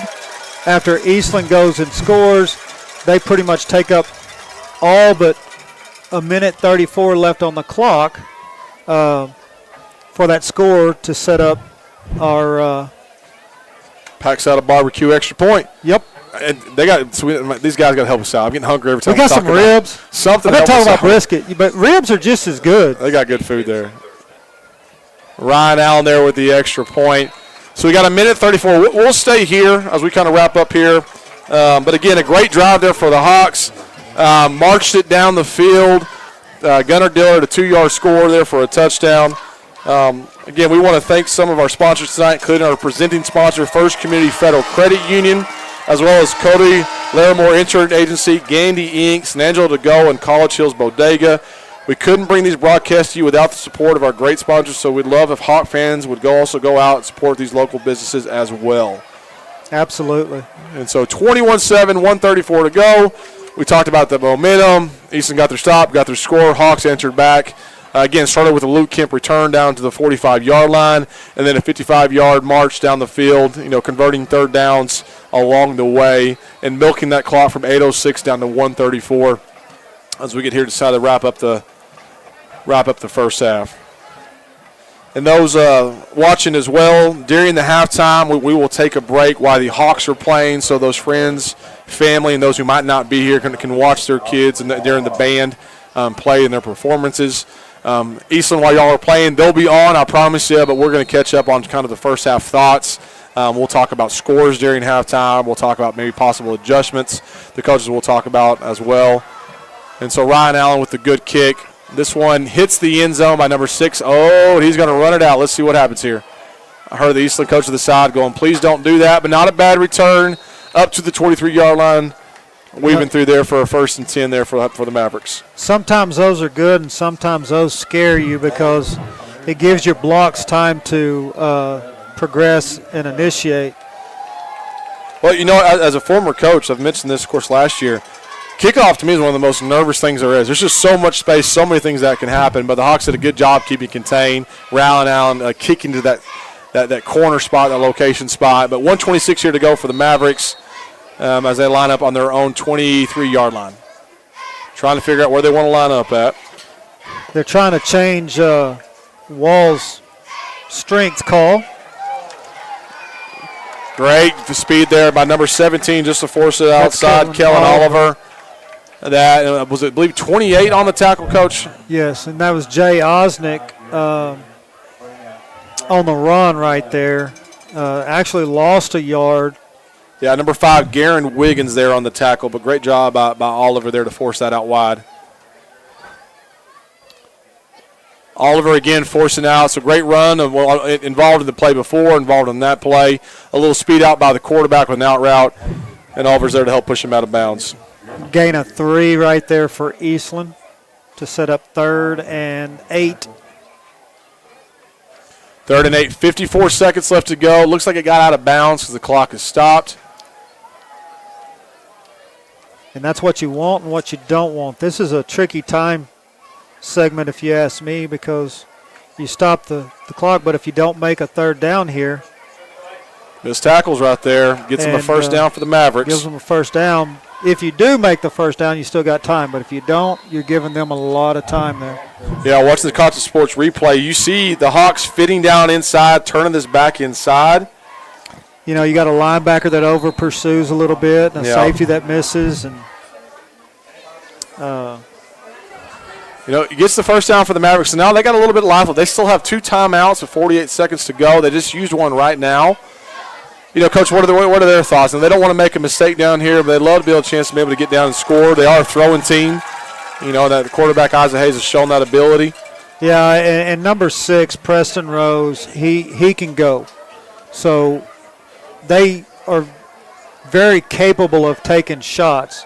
And with 48 seconds, there's 3 or 4 shots that they could take within all of this if they control their time right.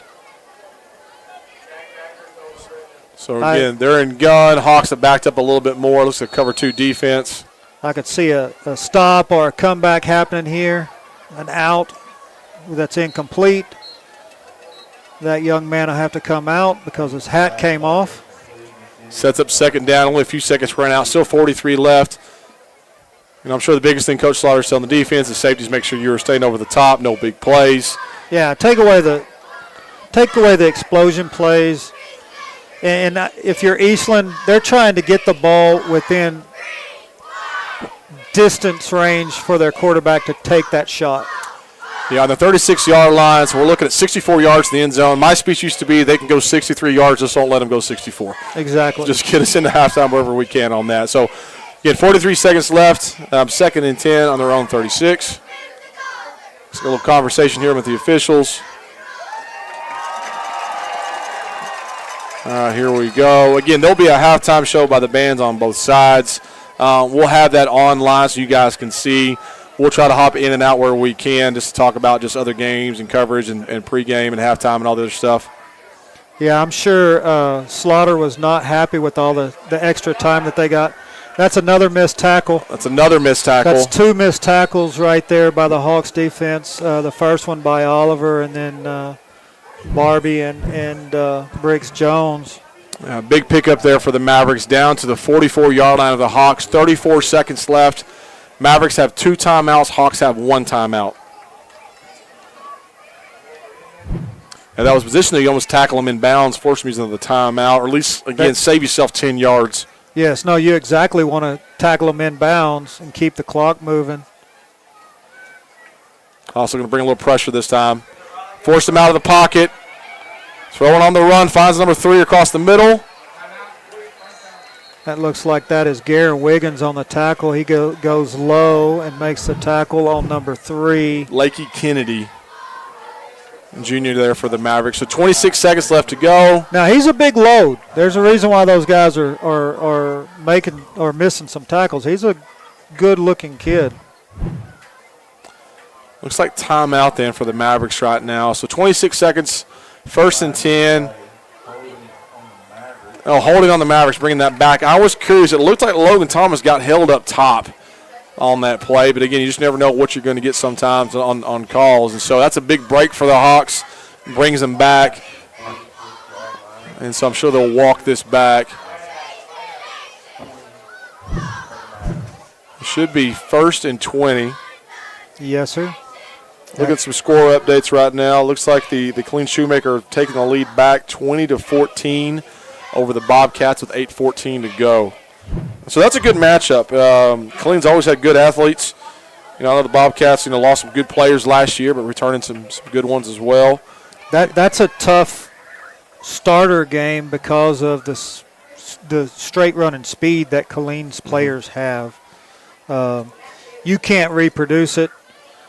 They are just that fast. It's kind of like where the Hawks are having to work angles because of placement. Those guys are having to work angles because of speed. No.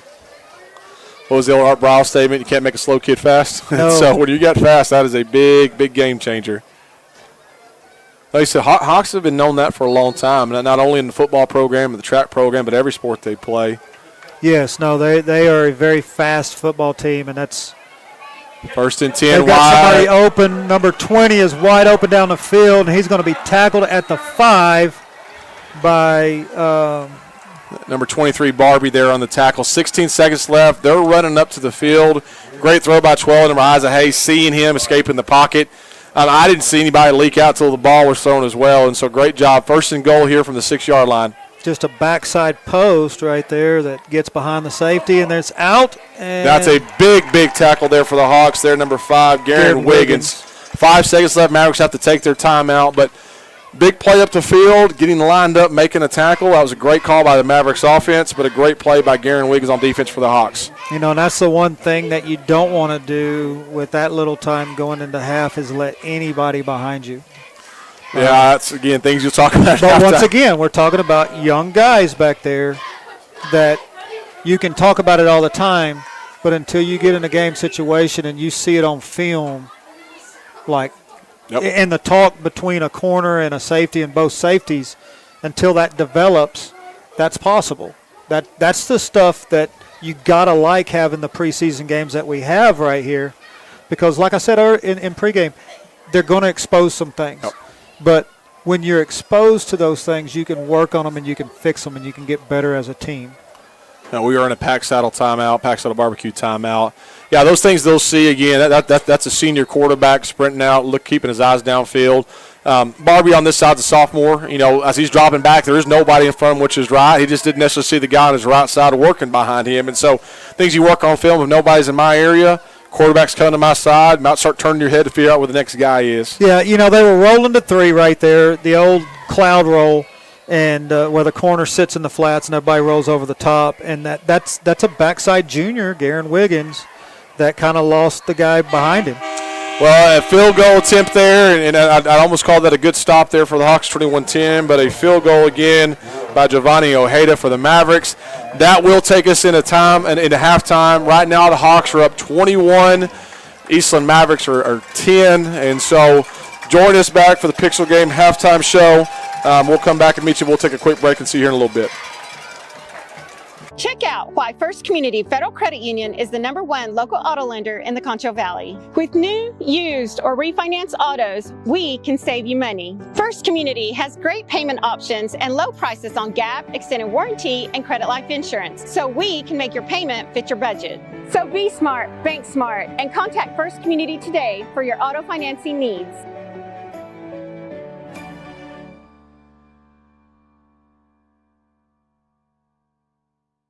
High expectations and Mitchell Toyota. They go hand in hand. You expect to get a fair price and a great value. You expect quality and technology. You expect reliability and great value. You expect the service department to exceed your high expectations. High expectations and Mitchell Toyota. They go hand in hand.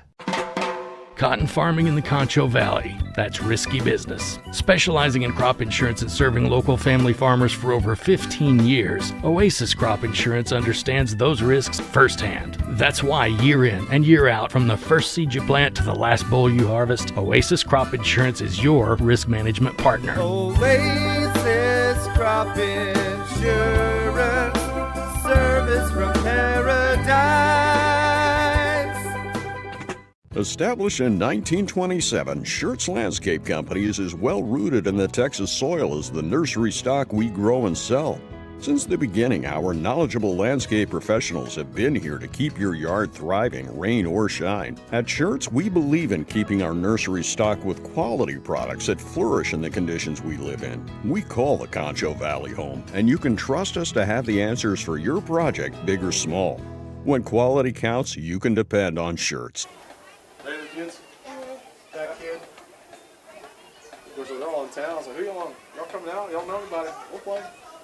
We'll do it after the game, bud.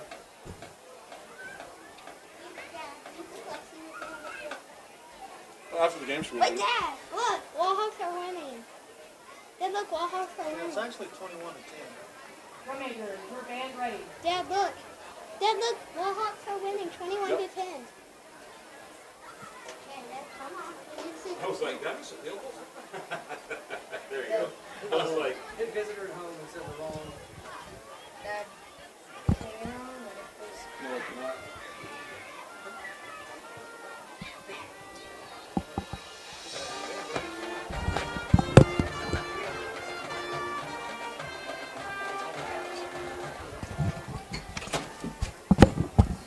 Easy, Daniels.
direction of Cody Knox, Jenna Lawyer Garcia, and Jonathan Freeman. Thank you to Blake Fuller, Ryder, Reed, Shaw, and Walter Lane for living the things on the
Ladies and gentlemen, Wall Hawk High School proudly presents the award-winning Mighty Wall Hawk Band.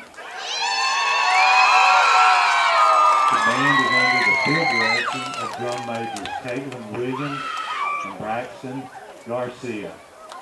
And now, with Wall Hawk pride, the Mean Green Marching Machine.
Thank you for your attention. Directors of the band are Dustin Moses and Joshua Carroll. Color guard sponsor is Amy Moses.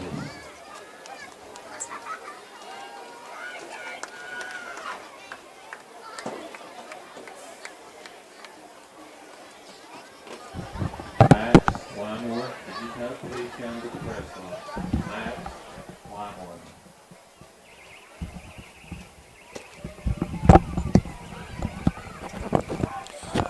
Fans at home, hope you guys have been enjoying a broadcast by the Pixelcast Media halftime show. Again, you're watching the Wall Hawks football on Concho Sports Network, presented by First Community Federal Credit Union. That was the mighty Wall Hawk band and did an outstanding job. We always love watching them. And then the Eastland Mavericks band before as well. Coach, before we start talking about halftime, things like that, we always love to mention and remind people it's one of the great things about football on a Friday night. It's not only the football team, it's the band, it's the cheerleaders, it's everyone involved, and that's why I think it's such a big community event on a Friday night. So what a great night to kind of start for football where we are. Currently the Hawks are up 21-10 at halftime. We'll break down kind of our thoughts about the first half. We'll review some scores here as well. Take a quick break, come back, and kind of talk about our expectations to go. But we got 12:28 left here until that second half begins.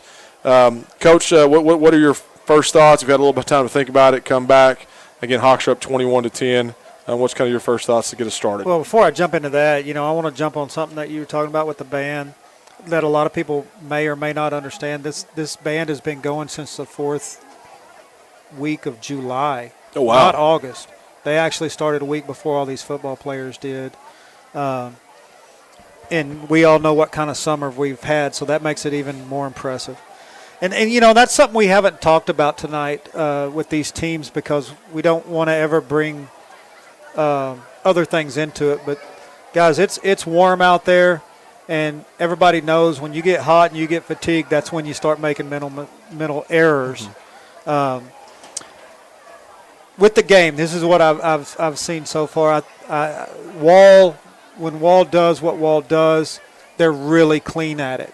But you got to understand, Wall's also looking past tonight a little bit where they're working on some things as well. You saw them get into some gun and some spread. And they've done really good when they've gotten into it. Defensively, they're working on a new defense, and they're working some of the angle kinks out of it.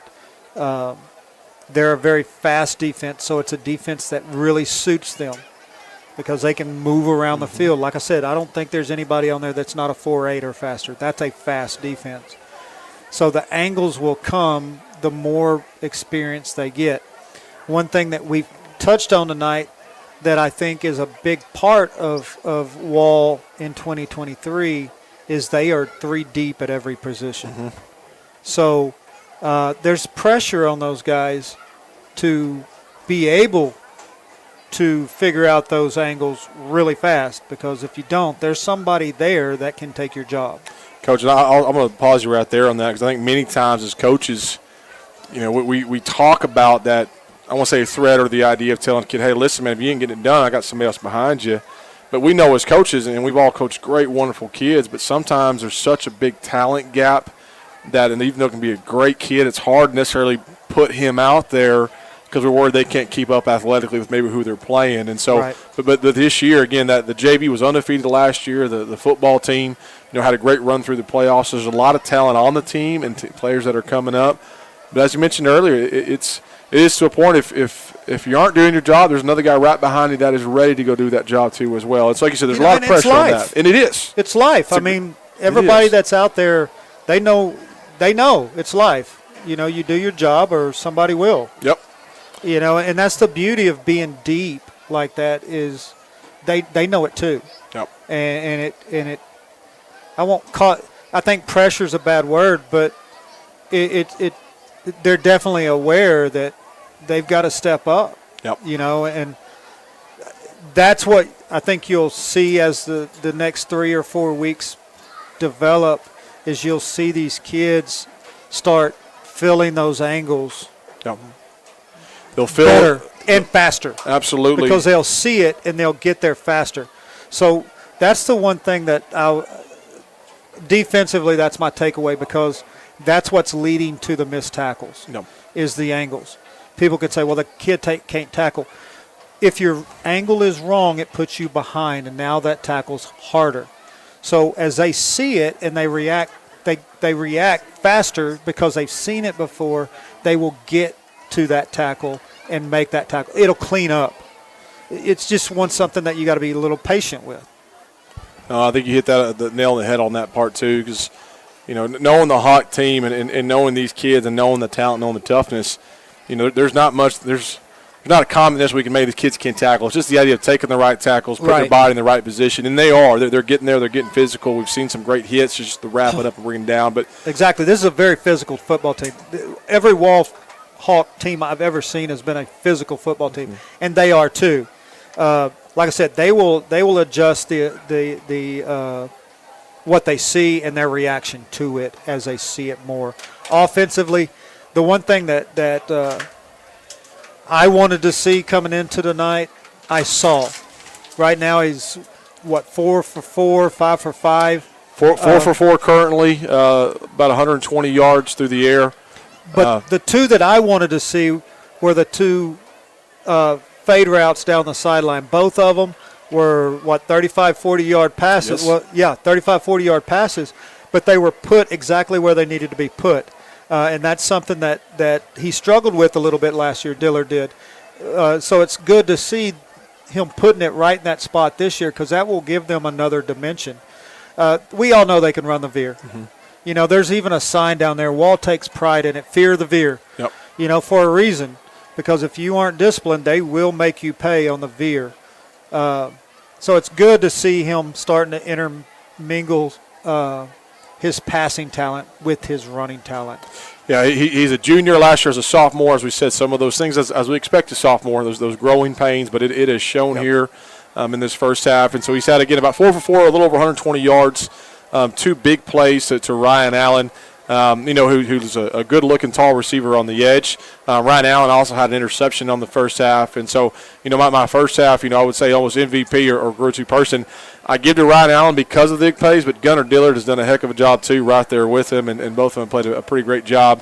And like I said, a couple of the turnovers, those are the things that we mentioned earlier to start the game and on that I know Coach Guy doesn't want to have or want to see. Again, some of those things are going to try to get cleaned up here this second half. Exactly. And so we'll take a quick break, then we'll come back. We'll recap some scores around the area. There's 6 minutes left until the start of the second half for y'all at home. And so bear with us. We'll be right back with you. But, again, we're at the Pixelcast halftime show. And, again, I want to thank all of our sponsors for taking care of us tonight. And we'll see you guys here in a few minutes. First Community Federal Credit Union's Platinum Visa is a giant of a credit card. With great low rates, no annual fee, no balance transfer fee, and even a rewards option, First Community's Platinum Visa is the card for you. With security as a high priority, you can lock your card in case it's lost, stolen, or just to limit its use. So be smart, bank smart with First Community Federal Credit Union's Platinum Visa.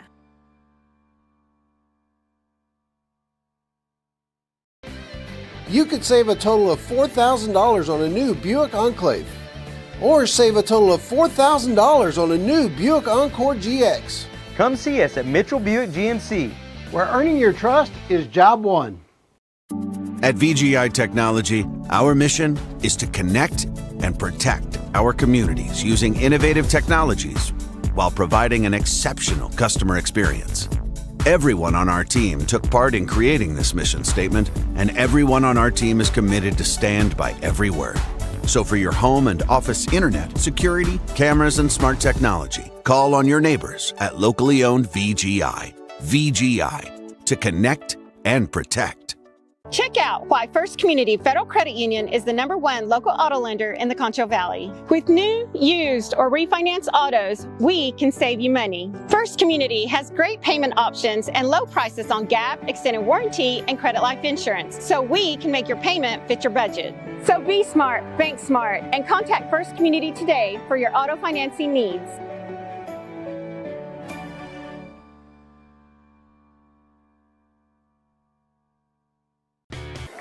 Welcome back to Wall Hawks Football and Concho Sports Network, presented by First Community Federal Credit Union. Again, we want to make sure we thank all of our sponsors: Shirts Landscape Kickoff, Pack Saddle Barbecue, Mitchell Toyota. Got one of my names there: Mitchell Toyota Automotive Group, Oasis Crop Insurance, Financial Services Center, Cody Lermore Insurance Agency, Gandy Eeks, Angelo to Go, and College Hills Bodega. Hey, football fans, would you like to watch Concho Sports Network on your TV live in high definition? All you have to do is install the CSN on Roku or Amazon Fire TV app. You can install them now on either device just by searching Concho Sports on Roku and Fire TV. We invite you to check out get the best viewing experience. I'll add to that, I have many parents here at Wall and family members and others. They love watching the replay back on YouTube the next day. They get to experience, they get to hear our wonderful voices, since we are just professionals here on a Friday night. And so, but we're always excited to do that. We're going to catch you guys up on some scores. We got about 3 minutes left until we start the third quarter. Coach and I both have different teams we follow, so we'll just kind of catch up around the area. Right now, the El Dorado Eagles are beating the Cristoval Cougars 20-12 with 1:48 left to go. Stanton Buffaloes are beating the Great Creek Eagles 35-0 at halftime. Killeen Shoemaker is up on Central 27-20. Sonora Broncos are up 27-12 on the Ballinger Bearcats close to the end of the second quarter. Miles Bulldogs are beating Kermit 38-12 with 2 minutes to go in the second quarter. TLCA is down to Ozona Lions 50-0. Menard Yellow Jackets are up 54-8 on the McCade Bulldogs. To stay with some of Wall's opponents here, Peaster once again lost to Tolar last night 49-9. The Brady Bulldogs, which is the last game of district for them, they are currently losing to Comanche 25-8. The Mason Punchers are knotted up with Coleman Blue Cats at 8 each. You talked about the Grape Creek game and the Ballinger game as well. Ozona is currently beating the Eagles 43-0. Next week we have Cisco in Cisco, and they are currently down 33-14 at the half. Tuscola Jim Ned is the week right after that. They are currently up 7-6 on the Hawley Bearcats. And Early, who a lot of people would say is right there with Wall as the front runners to win that district, they are beating Bangs currently with 6-11 in the second quarter, 15-10. Coach, we approach here the second half kickoff. We've talked about the Wall Hawks. We talked about cleaning up some of the areas. What do you think about the Eastland Mavericks? What do they need to do to get back in this game down 21-10? I think what they did so well in the first, really the second quarter, the first half, was they stunted from everywhere and they kind of changed the tempo of the game. They've got to keep doing that. They've got to change the tempo out of 3 yards in a cloud of dust. They've got to put them into negative yardage situations. That's what their defense needs to do for them. Offense, they need to take some shots. You know, whether it be sprint outs, they got behind Wall's secondary on a sprint out because sprint outs kind of change your normal rules a little bit, and they have a person now moving in space where he was moving sideways in space where he's just going backwards. So they got to take some shots and try to get some explosive plays.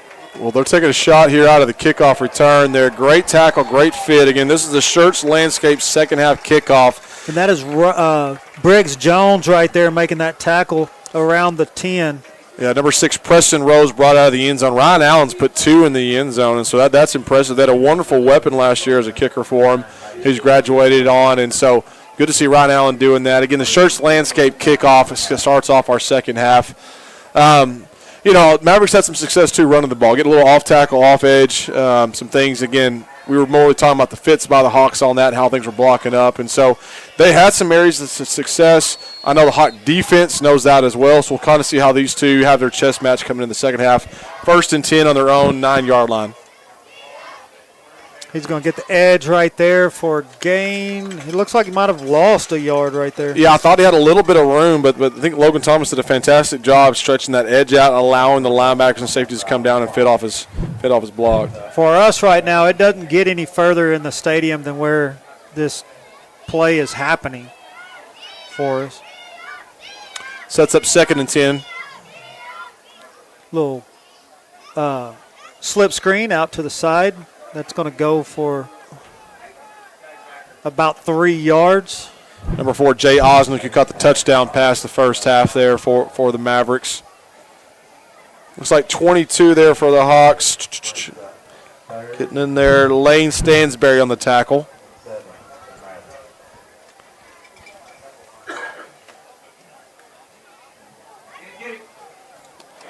Oh. I love that shot right there. Even if they would have called a penalty right there, that's a shot as a secondary guy. And I'm sorry if a parent from Eastland is listening to this, because that was a very violent shot. But as a secondary coach, that's the shot you tell them to take. Number 32, Isaac Castro there. And I honestly thought it was a pretty good call. Hawks went straight man defensively, so trying to get the back out of the backfield. Number 0 there for the Hawks, Will Shear picking that up. My ooh call was a word that might have been a little bit above, but it's kind of a hard play when the guy's turning and falling backwards and you're coming in full contact. I just didn't want to get the penalty added in. Well, it's a bang-bang play.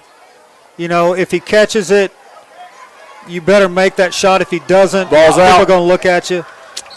Yeah, Coach, sorry to cut you off there. Briggs Jones on the recovery, but try to do on the return. Ball came out, so looking went out of bounds there, so it sets up a 1st and 10 for the Hawks. Looking like it's going to be on the 34-yard line. And an Eastland Maverick just returns the favor right here, because that is a shot on Briggs Jones by number 5, Grady Gallion. I mean, a straight shot. So this game has started off very physical. Oasis Crop Insurance 1st and 10 here. Hawks on the 34-yard line.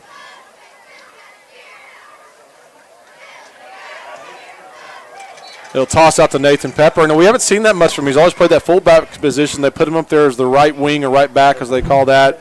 Gave him the toss on the edge. Great block, so you see on the Concho Sports Network replay. I like how they're finding different ways to get him involved.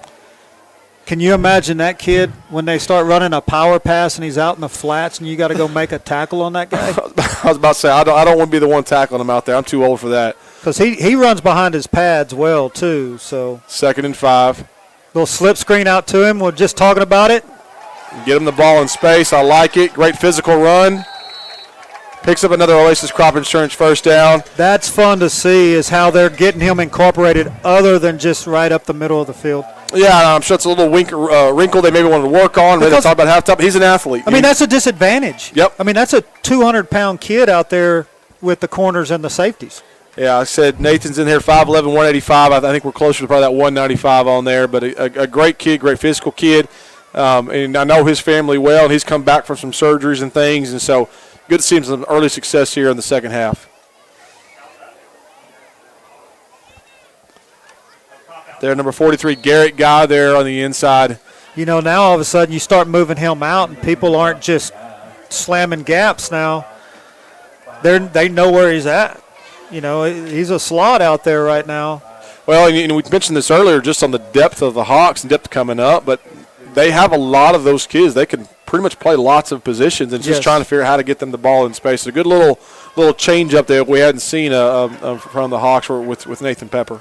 Right. That's a change up I haven't seen in a while with them because it creates huge mismatches. Yeah, great tackle there by number 22 for the Mavericks, Caden Alford. Looks like Hayden Barbie took it. If he just would have kept going a little bit more, try to get behind his blocker, but linebacker shot through the middle there. Yeah, there's really not much where to go anywhere on that for him. No, they're just shooting gaps and great defensive call right there because he had the right gap chosen. So 3rd and 9, a passing situation. Again, more of the passes we've seen have been some deep shots and plays. But in this part of the field, if you can get 5-6 yards every time, do it. I mean, Yeah, for the Hawks, this is definitely 2-down territory. Unless, we might see Ryan Allen do a kick for us. Toss to Nathan Pepper again. Reading his blocks. Dips in, dips back out. Great tough run there.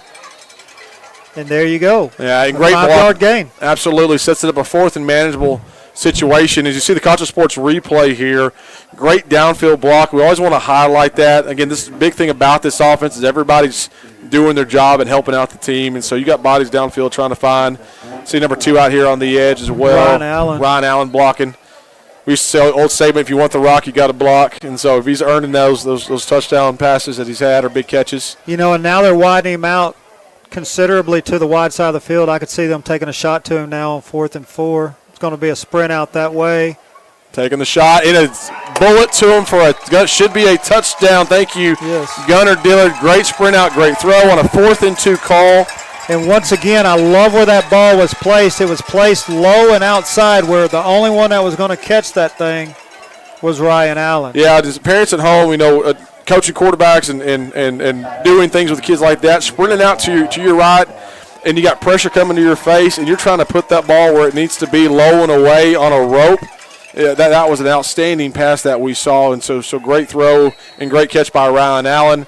Again, positive thing in the passing game. That's a great thing for the Hawks to see. Hawks are running out here. Looks like they're holder. 15 seconds left on the play clock. Currently 27-10 as Ryan Allen approaches the extra point. Pack saddle extra point after his touchdown.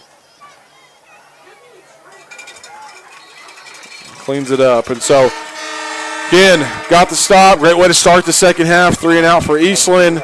Hawks on the 4th down get a big conversion. Like I said, bragging on that pass and play. That's a tough ball to make on the run with pressure in your face. And so, fantastic job. We'll stay right here for now. And so as we kind of discuss that, Coach, how are your thoughts that you come out the second half, everybody has a plan put together, and then, one doesn't go quite as well, one the other goes well, and Hawks are here up another touchdown? Well, I think both of them had a really good plan coming out. Eastland they were sending stunts exactly like they did the front. But I'm telling you what Wall did that I thought was really, really smart, and I haven't seen it from them. Moving Pepper around change things. Yes.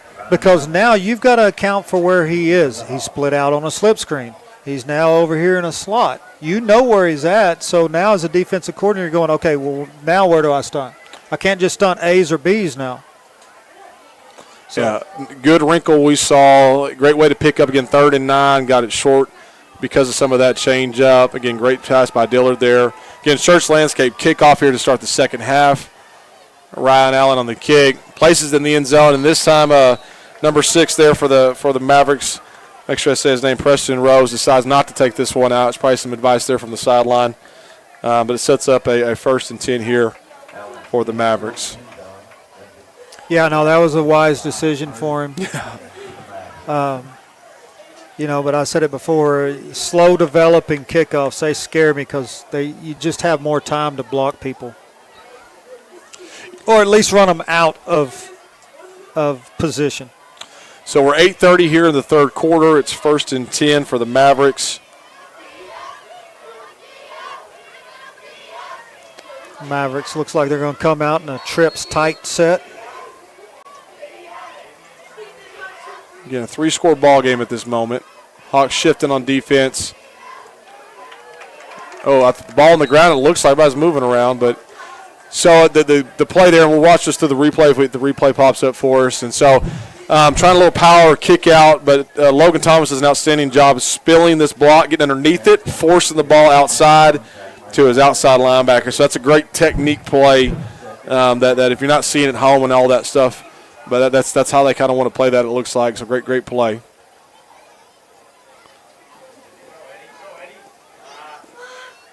And 2nd and 10 there. They pick up 5 yards. Again, Hawks coming down being physical, but the running back's able to slip through and gain 5 yards, setting up a 3rd and 5. Looks like on the 30-yard line. That's a really good job by your backside linebacker. He sees that it's going to he's flowing downhill, gets caught in some trash, and he gets flat. And that's Shear making that tackle right there. Ethan Quinney comes up and gets a piece, but that was pretty much Shear. Hawks are showing a lot of pressure, looking man down. It looks like we might be changing up the call on the defensive side. 8 seconds left to go on the play clock. Bobble snap. Yeah, the Hawks blew it up there. Great job by the defense, number 12. Brylan White there, then play in the backfield. Looks like the quarterback just bobbled the snap from the center. I don't know if it was a direct snap or not, but 25 there was the one who picked it up with the loss. Cason Browning. Yeah, Lane Stansberry also was meeting Brylan White at the quarterback when he got a hold of it and decided to progress a little bit. Lost about a yard there for 4th and 6. Number 8, Briggs Jones back to receive the ball.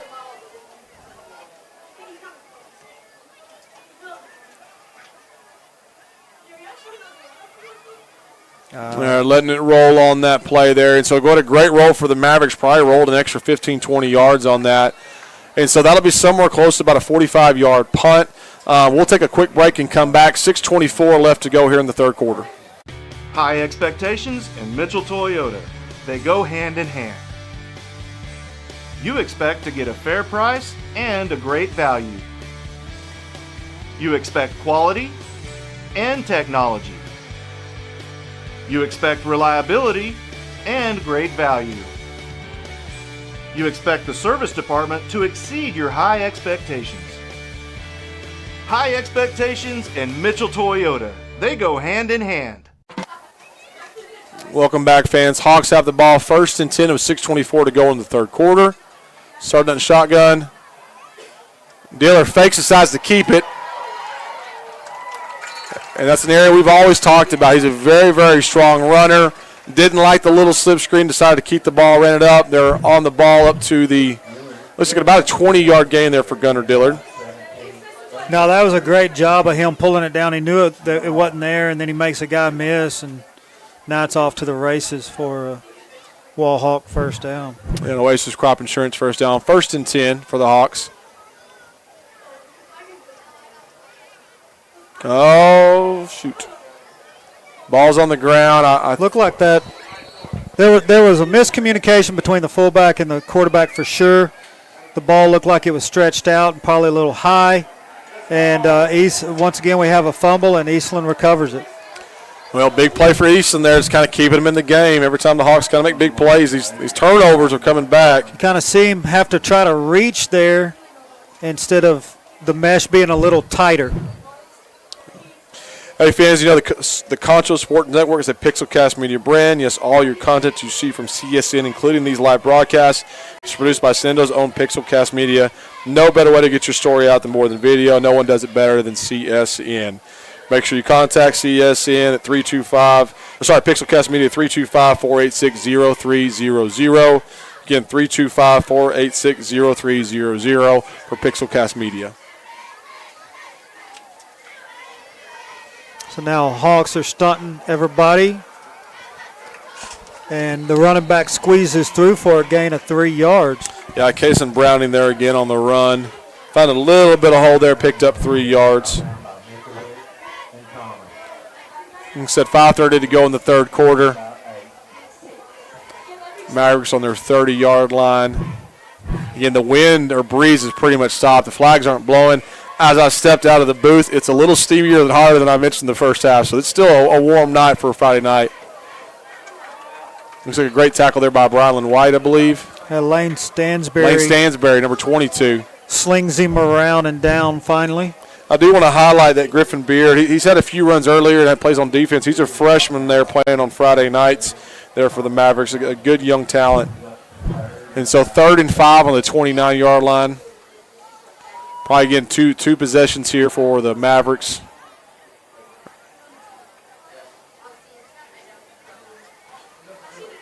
And then going right back to number 20 there, Griffin Beard. Great tackle.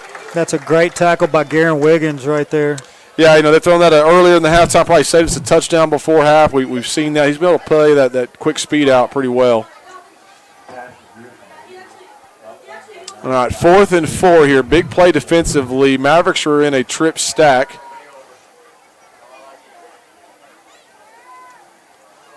Interception there. Oh, good play. Try to do a little inside screen, it looked like, to the running back. Hawks set back. Number 3 there for the Hawks. Logan Thomas. Logan Thomas, great play. Well, we got confused up here as well. We're looking downfield, and all of a sudden a great interception for Logan Thomas. So trying to describe that, the Mavericks went to a trip set, stacked on the edge, trying to show something else. We're expecting pressure from the Wall Hawks. Pressure didn't come. Logan Thomas sat there, intercepted the ball, and was just tackled by the quarterback on the way back. 1st and 10 for the Hawks on the 40-yard line. Oasis Crop Insurance here, 1st down. 4:10 left to go. I'll say that's a good thing that Hawks have had a few turnovers back from the Mavericks, kind of equal those out in some big-time moments.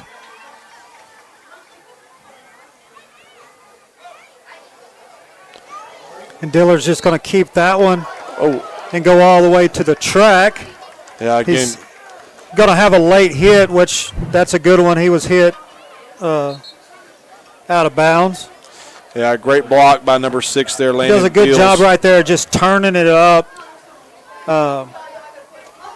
Then, he gets hit right on the edge of the white on the outside, and that's going to tack on another 15 yards to the end of that run. I was somewhat curious. This might be, we'll see what we got here. Yeah. I was a little concerned. Landon Bills did a great job blocking, but he kept blocking him through the white as well. I was hoping that wouldn't be on us, but again, Hawks picking up a big play there. So that's going to bring up Oasis Crop Insurance 1st down for the Hawks at the 32-yard line of Eastland.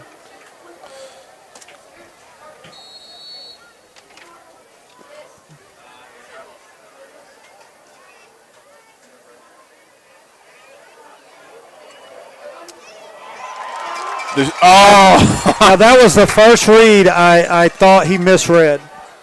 He throws it, and it's a great throw. Don't get me wrong, great throw. But look around the 20-yard line, that out right there, the Barbie. There's nobody there. Well, and I'll say on his side, I didn't mind even who he chose. Low to high, always.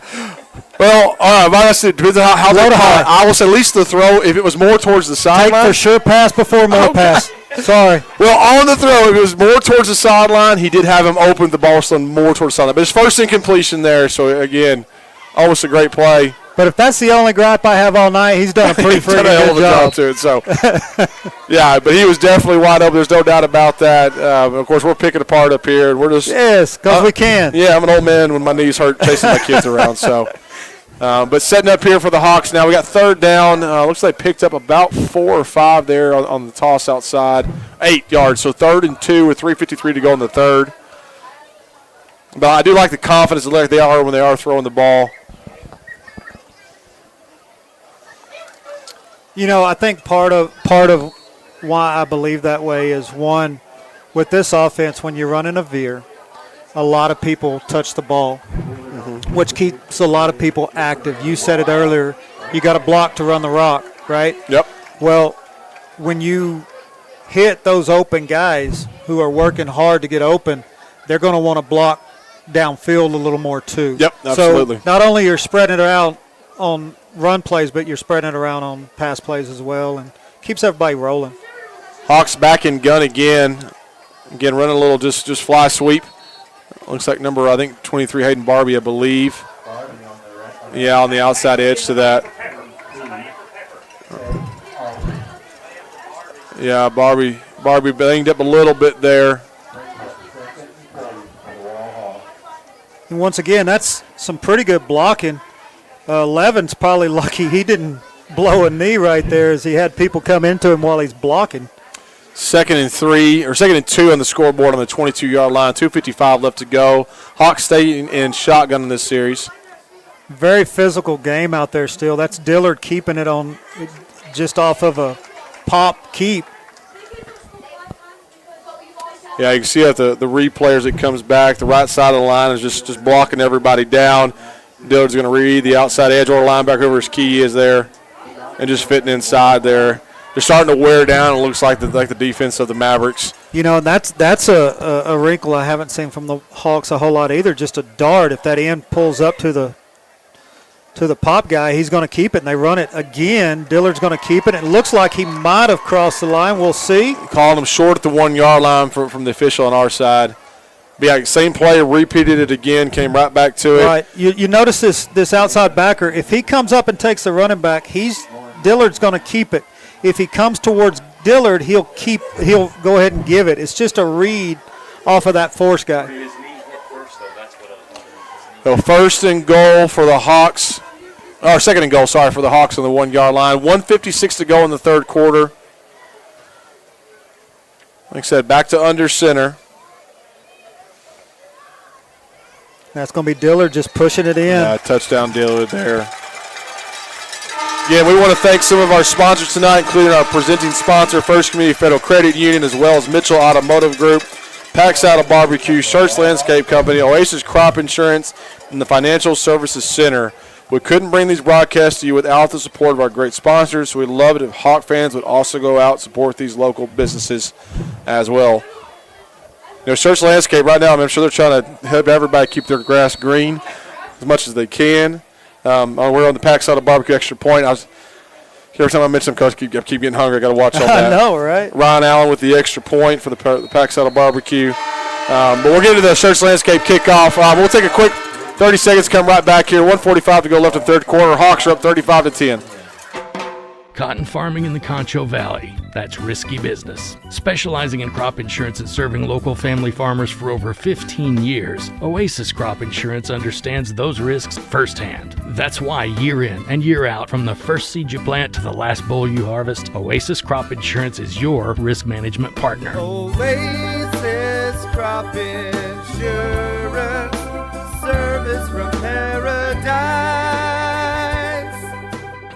Established in 1927, Schertz Landscape Company is as well rooted in the Texas soil as the nursery stock we grow and sell. Since the beginning, our knowledgeable landscape professionals have been here to keep your yard thriving, rain or shine. At Schertz, we believe in keeping our nursery stocked with quality products that flourish in the conditions we live in. We call the Concho Valley home, and you can trust us to have the answers for your project, big or small. When quality counts, you can depend on Schertz. All right, welcome back for the Church Landscape kickoff. Again, you're watching the Wall Hawk Sports presented by First Community Federal Credit Union.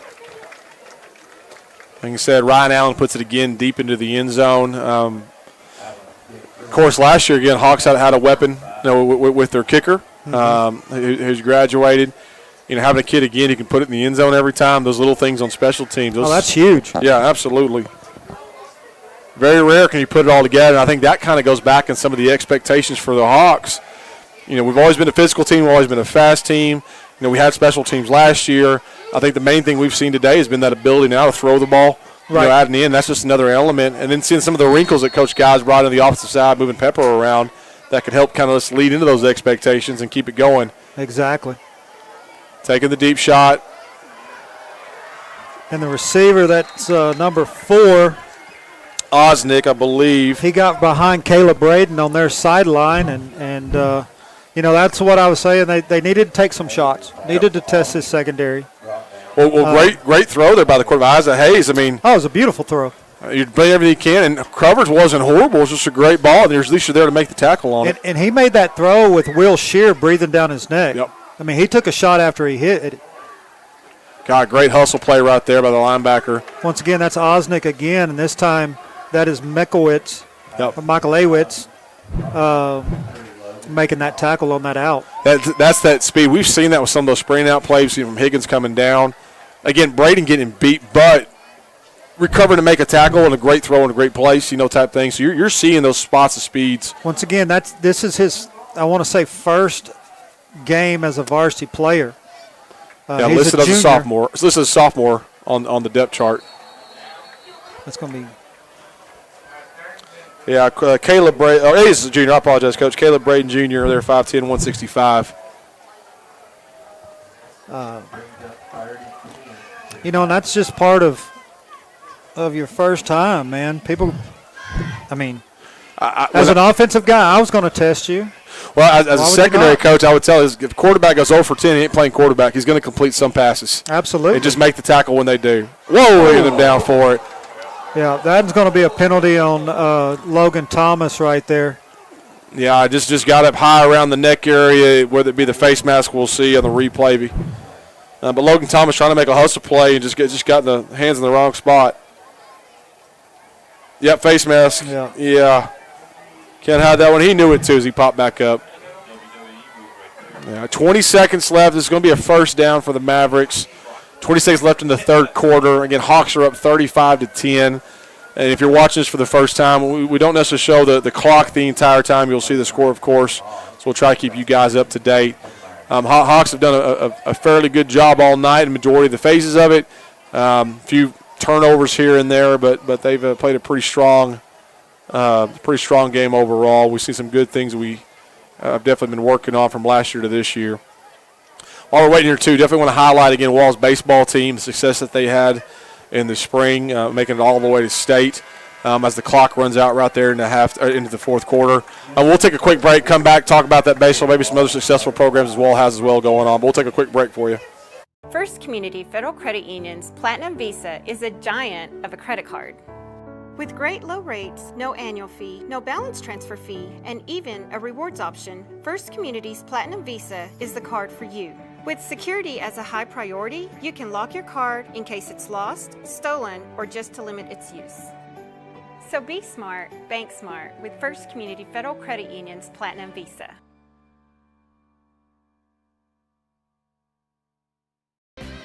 You could save a total of $4,000 on a new Buick Enclave. Or save a total of $4,000 on a new Buick Encore GX. Come see us at Mitchell Buick GMC, where earning your trust is job one. At VGI Technology, our mission is to connect and protect our communities using innovative technologies while providing an exceptional customer experience. Everyone on our team took part in creating this mission statement, and everyone on our team is committed to stand by every word. So for your home and office internet, security, cameras, and smart technology, call on your neighbors at locally owned VGI. VGI, to connect and protect. Welcome back again to the Wallhawks Football and Concho Sports Network, presented by First Community Federal Credit Union. Hey, Hawk fans, I want to remind you again that if you're in the market for a new car or truck, go see the folks at Mitchell Automotive Group. That's Mitchell Toyota on Knickerbocker Road and Mitchell Buick GMC on Sherwood Way. All right, 1st and 10 here for the Mavericks. Start of the fourth quarter. Hawks are up 35-10. Looking for a big play. It was there. That was a well-designed play. They tried to read out the play action as long as they could. Isaiah Hayes popped back up and threw a ball. They just needed a little bit more air on it. We mentioned they're going to go into the fourth quarter. Hawks' success in the baseball last spring, did a fantastic job advancing all the way to state. But just traditionally, Coach, Wall has always been a very athletically dominant school, and also on the academic side amongst other areas as well, too. Coach, any of your thoughts from last year for any of the programs or teams or starts we get into this year? Well, you know, anytime in the spring, anytime you can make it to the state level, that's only going to help you. Competition breeds competition. And so the baseball team, kudos to them to make it to state because it ain't easy to do. But on the same, we keep talking about all the speed on the Hawks football team out there. They were also district and area champions in track. And not just the boys, the girls as well. Tennis had a great year. Softball had a good year. So, and academically, they had guys going to state academics as well. That's why they were placing really high on the Lone Star Cup, which encompasses everything. I know that is something that is talked about here, is winning that Lone Star Cup again. They did it back in 2017, I do believe. Yep. And there's legit talk about going after that again. Yeah, and parents, again, that encompasses sports and academics, and so it was a great honor in 17 trying to do that again. But again, we see that success, we see those things in other sports, and it breeds into other sports as well. And so, like I said, for these kids and community, that's why we have a packed crowd tonight on a Friday night. You got young Hawks, you got older Hawks, everybody here cheering around. But second down here for the Mavericks. That is a wonderful job by the Hawks defense of just flying to the football. Seeing that speed on display, forcing the outside, forcing bodies down. Brylan White does a good job of stretching it, and then here comes Shear. And finally Mikowitz comes in and helps Shear clean it up. So we're setting up a 3rd and 10 here on the, or 3rd and 11 now, 16-yard line. Again, 10:50 to go. 10 seconds on the play clock left. Once again, it's just an RPO. Oof. And almost got picked by Ryan Allen. Yeah, great read on Ryan Allen there. They ran the opposite play on first down. It was open, just missed it. Tried to come back to it on 3rd down right there, and Ryan Allen made a great play, drifting back over the middle. Almost had a second interception of the night. Yeah, I mean, he reached behind him to try to pick that one. So 4th down here, Mavericks going for it, 4th and 11. Again, 16-yard line.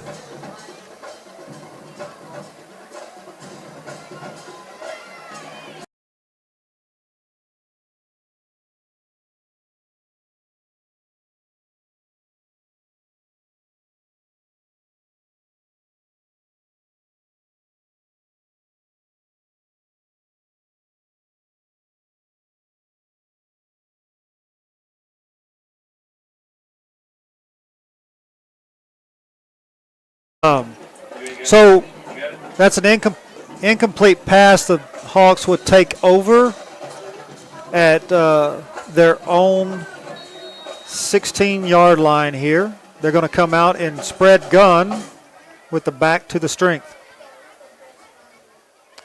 Looking at the sideline, Nathan Pepper back there with Gunnar Dillard. And we've seen this mix of shotgun and under center back and forth.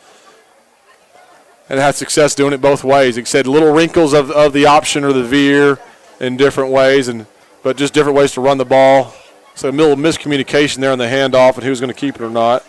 I think the timing was a little off. He snapped it too late, and by that time the running back was already there, and he didn't have a good enough time to get the mesh.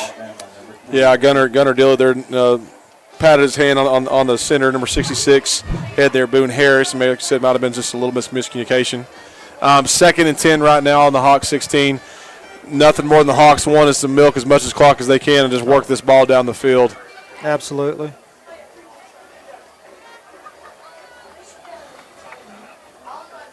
Looks like we're going to be staying in a 2-back gun. Looks like we're down to 1 second. They're going to call a timeout so they don't get a delay of game here to keep it 2nd and 10. Yeah, it'll be a pack saddle barbecue timeout. So time to get munching on a rib. That's right. Just go get it right now. Like I said, it'll be my lunch tomorrow. Don't forget for sure. to dip that baby in some barbecue sauce now. We want to go again. Thank some of our sponsors tonight, including our presenting sponsor, First Community Federal Credit Union, as well as Cody Larimore Insurance Agency, Gandy Inc., and Angelo to Go, and College Hills Bodega. We couldn't bring these broadcasts to you without the support of our great sponsors. We'd love it. Hawk fans would also go out and support these local businesses. I'm always amazed as we call these games, and we'll get messages and comments from various people that we know or send to us, and how many people are actually watching these games at home. As far as we know, it's my wife and kids at the house, but it always seems to be a much more doing the same as well. Hey, when it's 100 degrees outside, a lot of people don't mind watching it in their house with their pack saddle barbecue. Barbecue. Hey, on those ribs, don't worry about no napkin now. Just go get. Hey, nobody else at home with you anyway. Exactly. You got it. Enjoy the cool and some ribs, man. You got that drink of choice there as you're well watching from home. And so 2nd down here for the Hawks, 9:43 to go in the 4th quarter. Going to pitch that thing out. Yeah, I'll see. I'm not sure who they pitched it to right there. Look, Hagan Barbie had the pitch. Missed the block on the edge there. Didn't quite get it. We got guys almost running into each other a little bit. But like I said, early on, you got a lot of guys getting on the field, and that's kind of some things we're seeing. They'll get cleaned up.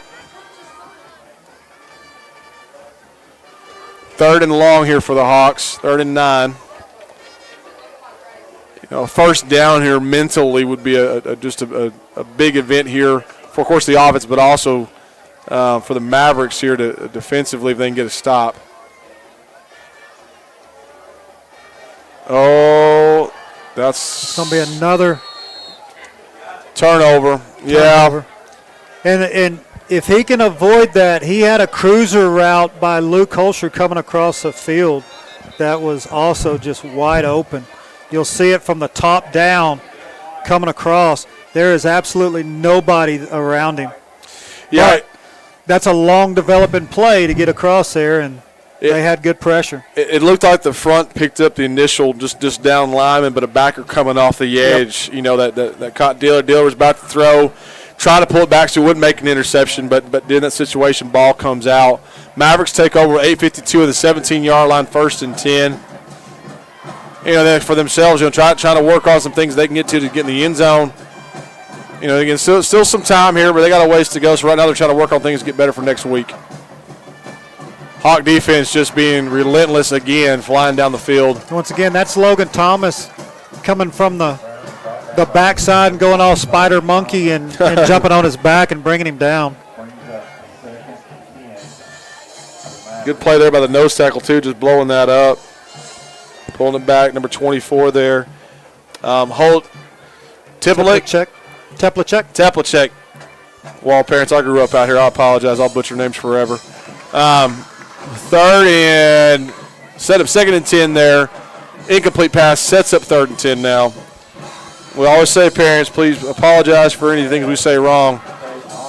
We do our best. I'm as good as Ron Burgundy right now reading the teleprompter. That's a really good job on that last play. Sorry.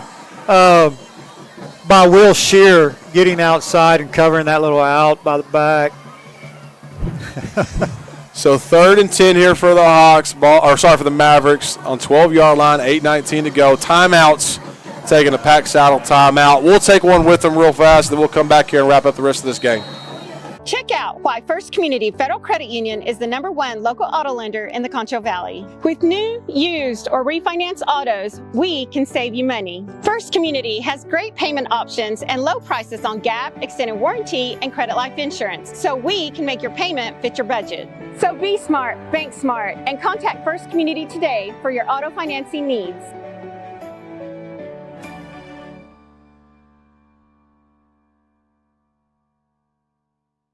High expectations and Mitchell Toyota. They go hand in hand. You expect to get a fair price and a great value. You expect quality and technology. You expect reliability and great value. You expect the service department to exceed your high expectations. High expectations and Mitchell Toyota. They go hand in hand. All right, welcome back to the Wallhawks game. My First Community Federal Credit Union. A little reverse trick play here by the Mavericks. Little reverse pass. He's got him open and throws it just outside. Yeah, good pressure there by the Hawks by Ryan Allen, but they got beat in the secondary there on the trick play. And too, coming out of that timeout, hey, guys, watch the trick play, watch this and that, and he had him. Yeah, no, Eastland did a good job of hiding that quarterback like I do hiding Easter eggs from the kids. He kind of slipped behind and nobody saw him until the pass was going to him. Well, that's the second throw to the end zone. They've just missed earlier the series before and on that one too. And so, for the Mavericks fans at home, there's a lot of good positive things.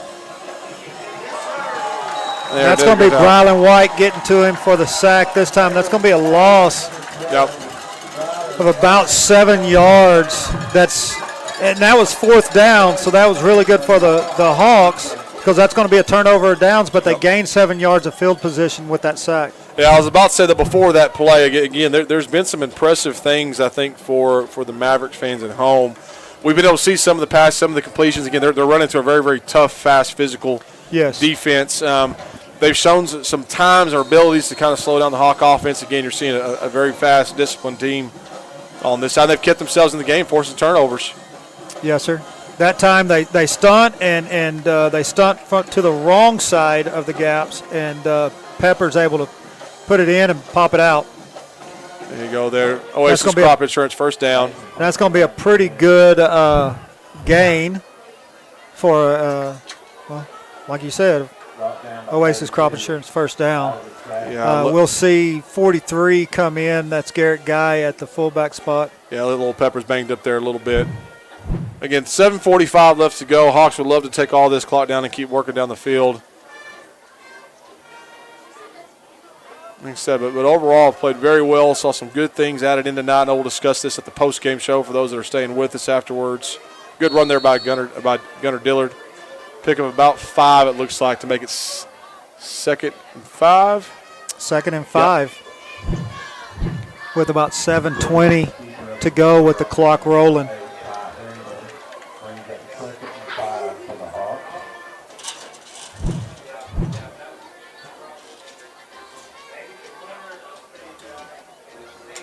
Hawks again looking to the sideline.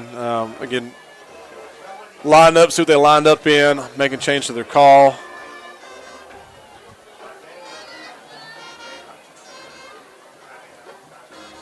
Pitch outside to Barbie. Just a good, tough run that there. Missed the outside block.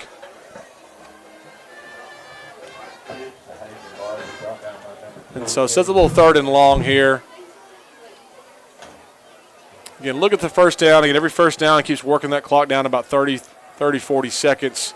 If you get the first down, it works it down about 1.5 to 2 minutes off the clock before timeouts here. So just doing the best they can, going back into shotgun.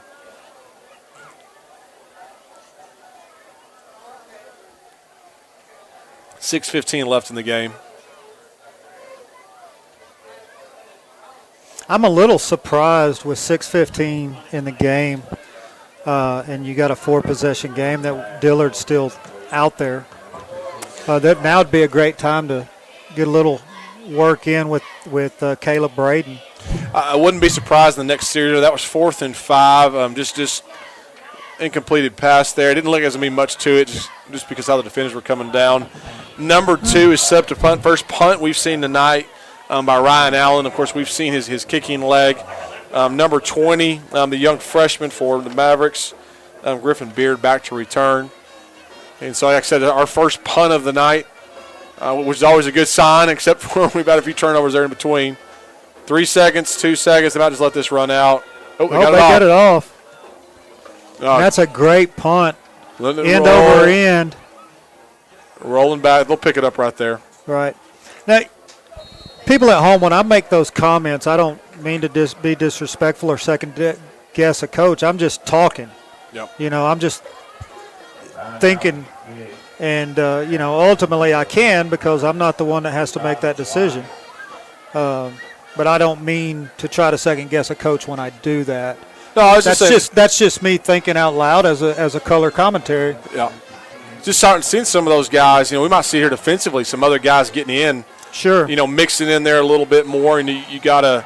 Because this is a long season. Yep. You know, and you want to protect your guys. Now, this is a perfect game. I think that you can start looking at some guys, and I think you'll start seeing a lot of that. Well, in the part 2, people, you have your scrimmage and you have your practices and maybe last year's season, but you don't really get great looks until it's in game and it's live here. So Sure. Everything they're seeing now, they're seeing on film. They'll be able to grade all these kids afterwards. Logan Thomas running the ball down right there. Right, and you know, and that's why I make that comment. You know, you got a 25-point lead.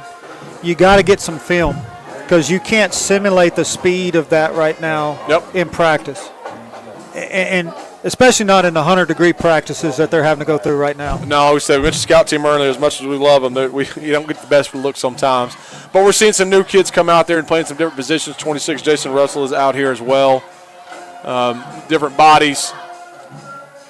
And again, it's a great chance to see them film. And I'll say it's good. And hopefully Wall has a bunch of games that they have this ability to. When I was coaching the Metroplex for Haltom and we're playing Euless Trinity, I was always amazed at how many fans they had in the stands, because at the time we were down 40. Well, shoot, all the other kids finally got to come in and play, so those fans would just stay there forever. We're just trying to survive and get through. Coach, I was in that district. We played South Lake Carroll and Euless Trinity in the same district, and we were not bad as Halton, but we weren't South Lake and Euless Trinity. Well, there was those years that I was at Central that we were in that Haltom, Euless Trinity, yeah, that's right. Richland Hills. I ball understand. They loaded that stadium down, man. Yeah, like I said, it Pennington Field? Yeah, I believe so. They'd be there in the third and fourth quarter, and they never left because all their kids probably getting on the field for beating us up so much. So, but a first down there for the Mavericks. 5 minutes left to go. Again, some opportunities for other kids to get in and get some film. Good tackle there for the Hawks. It's a good hard run by 25 for Eastland, Carson Browning. Yeah, I see where am I there? My numbers here. Kellen Oliver there on the tackle. I believe 51-2, Trevor White in as well. Set up a 2nd and 8, 4:32 left to go in the game. Uh-oh. They're going. Oh, I made a heck of a play. That was almost picked. Yeah, it looks like 29, I believe. Is that right, Zach Romfeld? Yeah, Zach Romfeld falling to the ground almost picks that ball off. Yeah. My Oaks, it looked kind of like a busted play. So the opportunity there was for an interception, but that would have been a heck of one there with somebody hands-on and blocking them backwards. 3rd and 9 right now.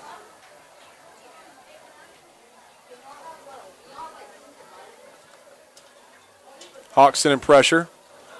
That's going to be a little overthrown. Once again, number 4, Jay Osnick is behind the secondary again. The ball's just thrown a little bit too far. Yeah, and he saw the coach on the sideline kind of looking like this was the call, so somebody just missed it there again. Small things put there, but then Osnick's been a great receiver for him. They've been able to get open. Hadn't made the connections all the time, but you can see that ability's there. So yeah, this team is a lot better than the score shows, what the score shows. They've got a lot of pieces in play to have a good season, I think. All right, setting their quick kick again. Everybody's staying home. That one's going to hit. And good quick kick. Yes, it is. A really good roll that's going to go down to about the 2. It squeezed all the way, to the 2-yard line. All right, we'll stay right here for it again. We just want to make sure we thank all of our sponsors.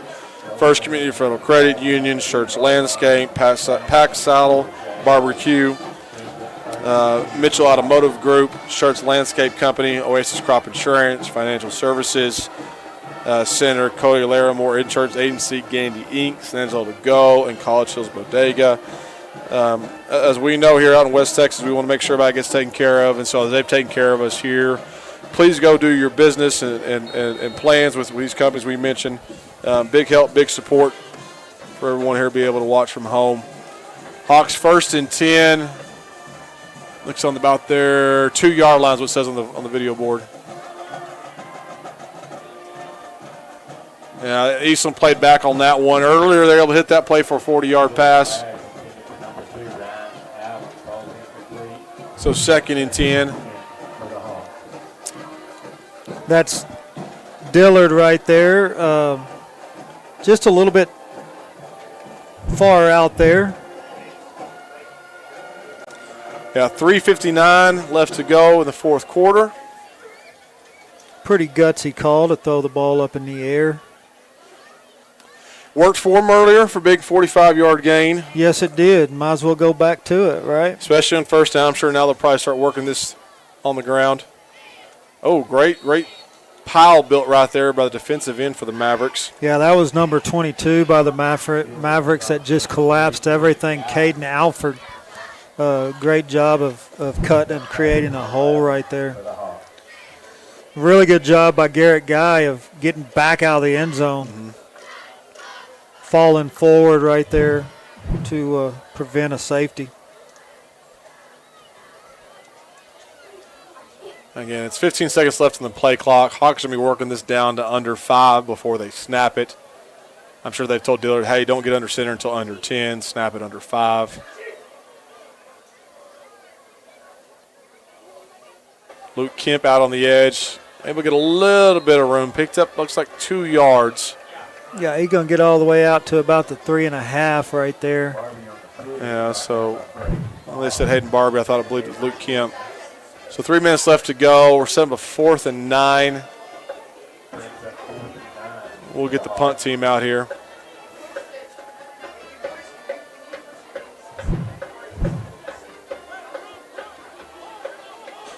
So now Ryan will be standing on the back of the end zone. Of course, he's had some really good punts tonight. These guys are standing about 40 yards away from him, which is probably about right. Mavericks with 2 returners. He kicked that one all the way down to the 45, so that was a 42-yard kick in the air. This is the freshman Griffin Beard. And that's going to be a missed tackle by Bills. And it's like Garrett Kellen Guy. Oliver. Garrett Guy making the tackle. Until Garrett Guy cleans it up. Yep. Says, fine, that's enough. I'll take care of it. Again, Griffin Beard, a freshman, has been impressive for the Mavericks. You can kind of see his future going to be in a good position for it. This is, again, has been a 2 minutes left in the game. A wonderful evening to come back to start the 2023 year for the Wallhawks. For those at home, there's been a great crowd here on a still a hot night. I'm looking down to the sideline of the fences. Got people all lined up, watching the game. Doing some sideline coaching as well, I'm sure. 1st and 10 here for the Mavericks. I got 2 of my sons here running around playing football with. I keep asking them, who are you playing with? We don't know. And so, but they're all having a good time. So what a great night for the Wall Hawks and the Wall community to be out here. Again, the cheerleaders, the band, everyone to put it on. A ton of supporters here, and we're just glad to be a part of it. And so 1:54 left in the game. Hawks put in some newer faces on defense, so parents will try to make sure we can read their names on tackles as well. But a good night to the game. Again, we'll end the game here. We'll take a step back, come back on, do the half game, or sorry, not halftime, the end game Pixelcast just media show. That's going to be 25 on the run, and that's going to be Luke Holscher, number 11 on the tackle. He kind of bobbed inside, and Holscher was there to wrap him up. Yeah, our post-game show, I don't know why I couldn't get those words out of my mouth, brought together by Pixelcast Media. We'll recap the game, talk some other scores. Mavericks just running the ball out.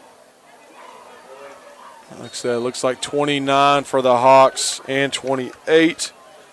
Ethan Quinney and Zach Romfeld on the tackle. I think there's one more Hawk in there.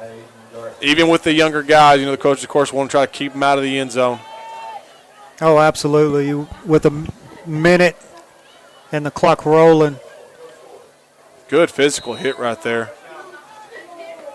Trying to see who that was. I think it was the center, Bonnie Harris, getting some defensive reps with a good little pop. I believe it's with the replay there. 25 was cutting him inside. That is Thomas Leonis. Is that? Might have been 68. Hayden Garcia is what it looked like there, and a good tackle. Yeah, that was Boone Harris and Hayden Garcia. Great defensive play. Oh!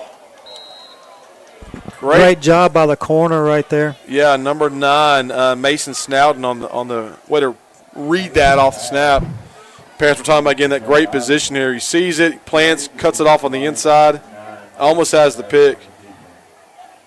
Great coverage. Sets up a 2nd and 10, 39 seconds left to go. I got 2 running around. I got one at house with Mom. And so I know he's been listening to Dad. But as it should be, they're out here running around playing some football.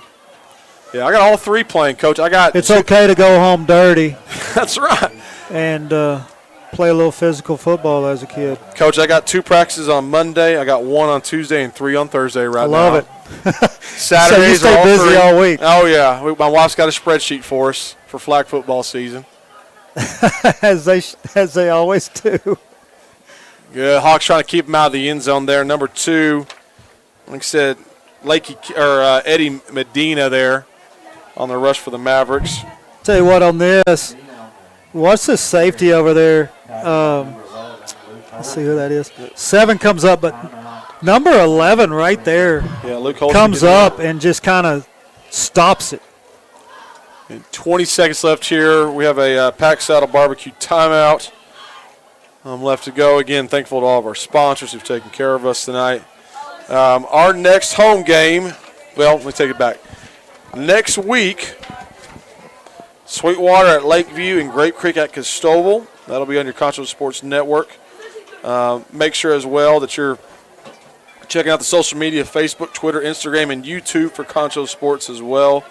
Guys, it's great content for those following at home, following the app, follow the information.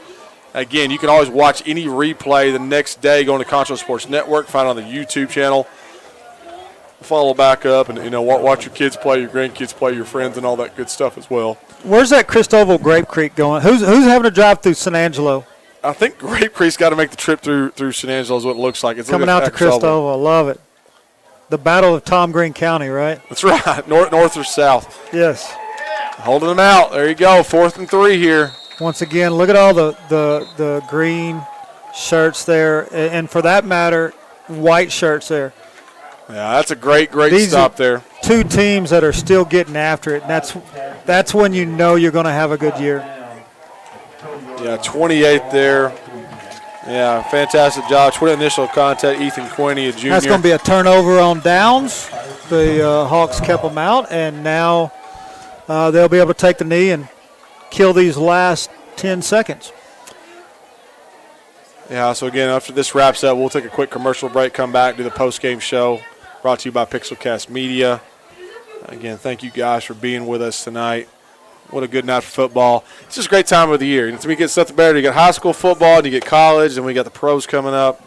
All the barbecue you can eat go along with that. Absolutely, so man. We're in. Brisket, ribs, some tri-tip I heard earlier. I got to have me some tri-tip out there. Don't forget the sauce, and do not use a napkin. Let's get after it. All right, fans, that is a into the game. Your Wall Hawks have won 35 over your Eastland Mavericks 10.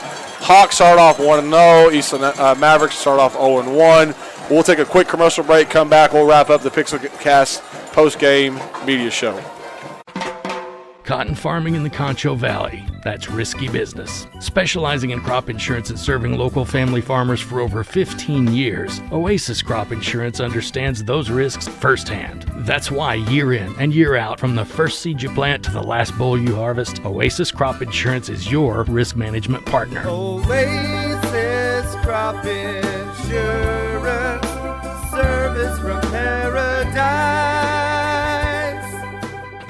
Established in 1927, Schertz Landscape Company is as well rooted in the Texas soil as the nursery stock we grow and sell. Since the beginning, our knowledgeable landscape professionals have been here to keep your yard thriving, rain or shine. At Schertz, we believe in keeping our nursery stocked with quality products that flourish in the conditions we live in. We call the Concho Valley home, and you can trust us to have the answers for your project, big or small. When quality counts, you can depend on Schertz.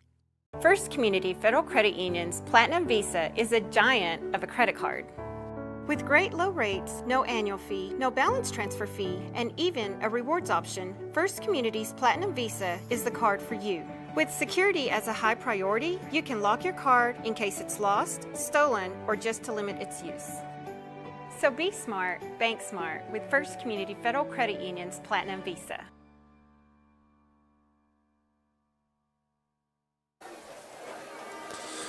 All right, fans, welcome back to your first game here at Wall America. Again, brought to you by First Community Federal Credit Union.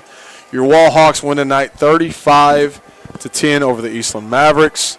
We'll wrap up the game here, give us some thoughts on that. We'll touch on some other scores and thank our sponsors again. But, Coach, what's your first thoughts about Hawks starting off 1-0 for the season? Well, that's exactly what you want to do. The most important game is the next one. They'll enjoy that 1-0 because that's how you want to start the year. But what we saw tonight was a lot of really good stuff. We saw the passing game on the offense kind of develop tonight, taking some explosive play shots and connecting on them. We also saw their old Veer offense do exactly what it needs to do, which is at times kill 8 minutes before of the clock, and control the tempo of it. Defensively, we saw a very fast defense that gets to the ball really quick. And more importantly, we saw things that they can go in on film tomorrow and look at and fix. Like I said, it's one thing to tell a kid. It's another thing when they see it and and you say, that's what I've been talking about. Now they truly get it because they've experienced it live, that speed. So they got everything out of tonight that they needed to get out of. Confidence in their offense, confidence that they can get to the ball on defense. Like I said earlier, the missed tackles, they'll fix themselves as we go along because they'll get used to the fits. And when they get used to what they see and trusting what they see and making the fits off of what they see, that fixes itself. The fact that they have a defense that fast is very phenomenal and important at this level. Well, we talked in the pregame show about the expectations for the Hawks, again ranked number 6 in the Dave Campbell's Texas football in the state for 3A Division II. Started off 1-0. Again, how important that is. You only have 10 regular seasons, and so there's only one night a week to get that accomplished and getting taken care of. Speaking of that, let's talk about other scores in the area. Coach, catch us up to some other scores that we can discuss tonight. Comanche Indians has beaten the Brady Bulldogs 37-8. The Mason Punchers, with 3 minutes left to go in that game, are up by 2 over Coleman. Cristobal and El Dorado, I know that's a big rivalry. The El Dorado's winning that one 26-12. Stanton Buffaloes beat the Grape Creek Eagles 42-6 tonight. Monahans, we talked about them earlier about how good they are. They beat Shallow Water 48-7. Sonora Broncos are ahead at the start of the fourth, 40-12 over the Ballinger Bearcats. Ozona Lions 57-6 over TLCA Eagles, but that one they still got the fourth to go. Clyde over Cisco right now with 5 to go, 40-21. Jim Ned has extended their lead 27-12 over the Holly Bearcats. And Early at halftime was 32-10 over the Bangs Dragons. Some local ones. The Chiefs 49-7. That's a final over the Tornadoes of La Mesa. And Colleen, with most of the fourth to go, is now up 34-20 over San Angelo Central. Yeah, still a shootout in that game. Hoping the Bobcats can get back in. Congrats to Lakeview and the other teams around the area. Yeah, those Cats, don't ever count them out. They're at offense. It's fun and gun, and they can make some stuff happen really fast. Well, again, what a wonderful night. What a wonderful time to be here. Again, all the excitement. That first game is finally here. People are either going to be 1-0 or 0-1, but there's still a lot of season left to play. Want to make sure we thank our sponsors, First Community Federal Credit Union, Pack Saddle Barbecue, Mitchell Automotive Group, Schertz Landscape Company, Oasis Crop Insurance, Financial Services Center, Cody Larimore Insurance Agency, Gandy Inc., San Angelo To Go, and College Hills Bodega. Thank both teams for y'all allowing us to broadcast y'all's games tonight. And thank you for your fans for watching, everybody being here together as well. Next week we have Sweetwater at Lakeview and Grape Creek at Cristobal. Again, thank y'all for being with us, and we'll see y'all next time. Thank you. Bye.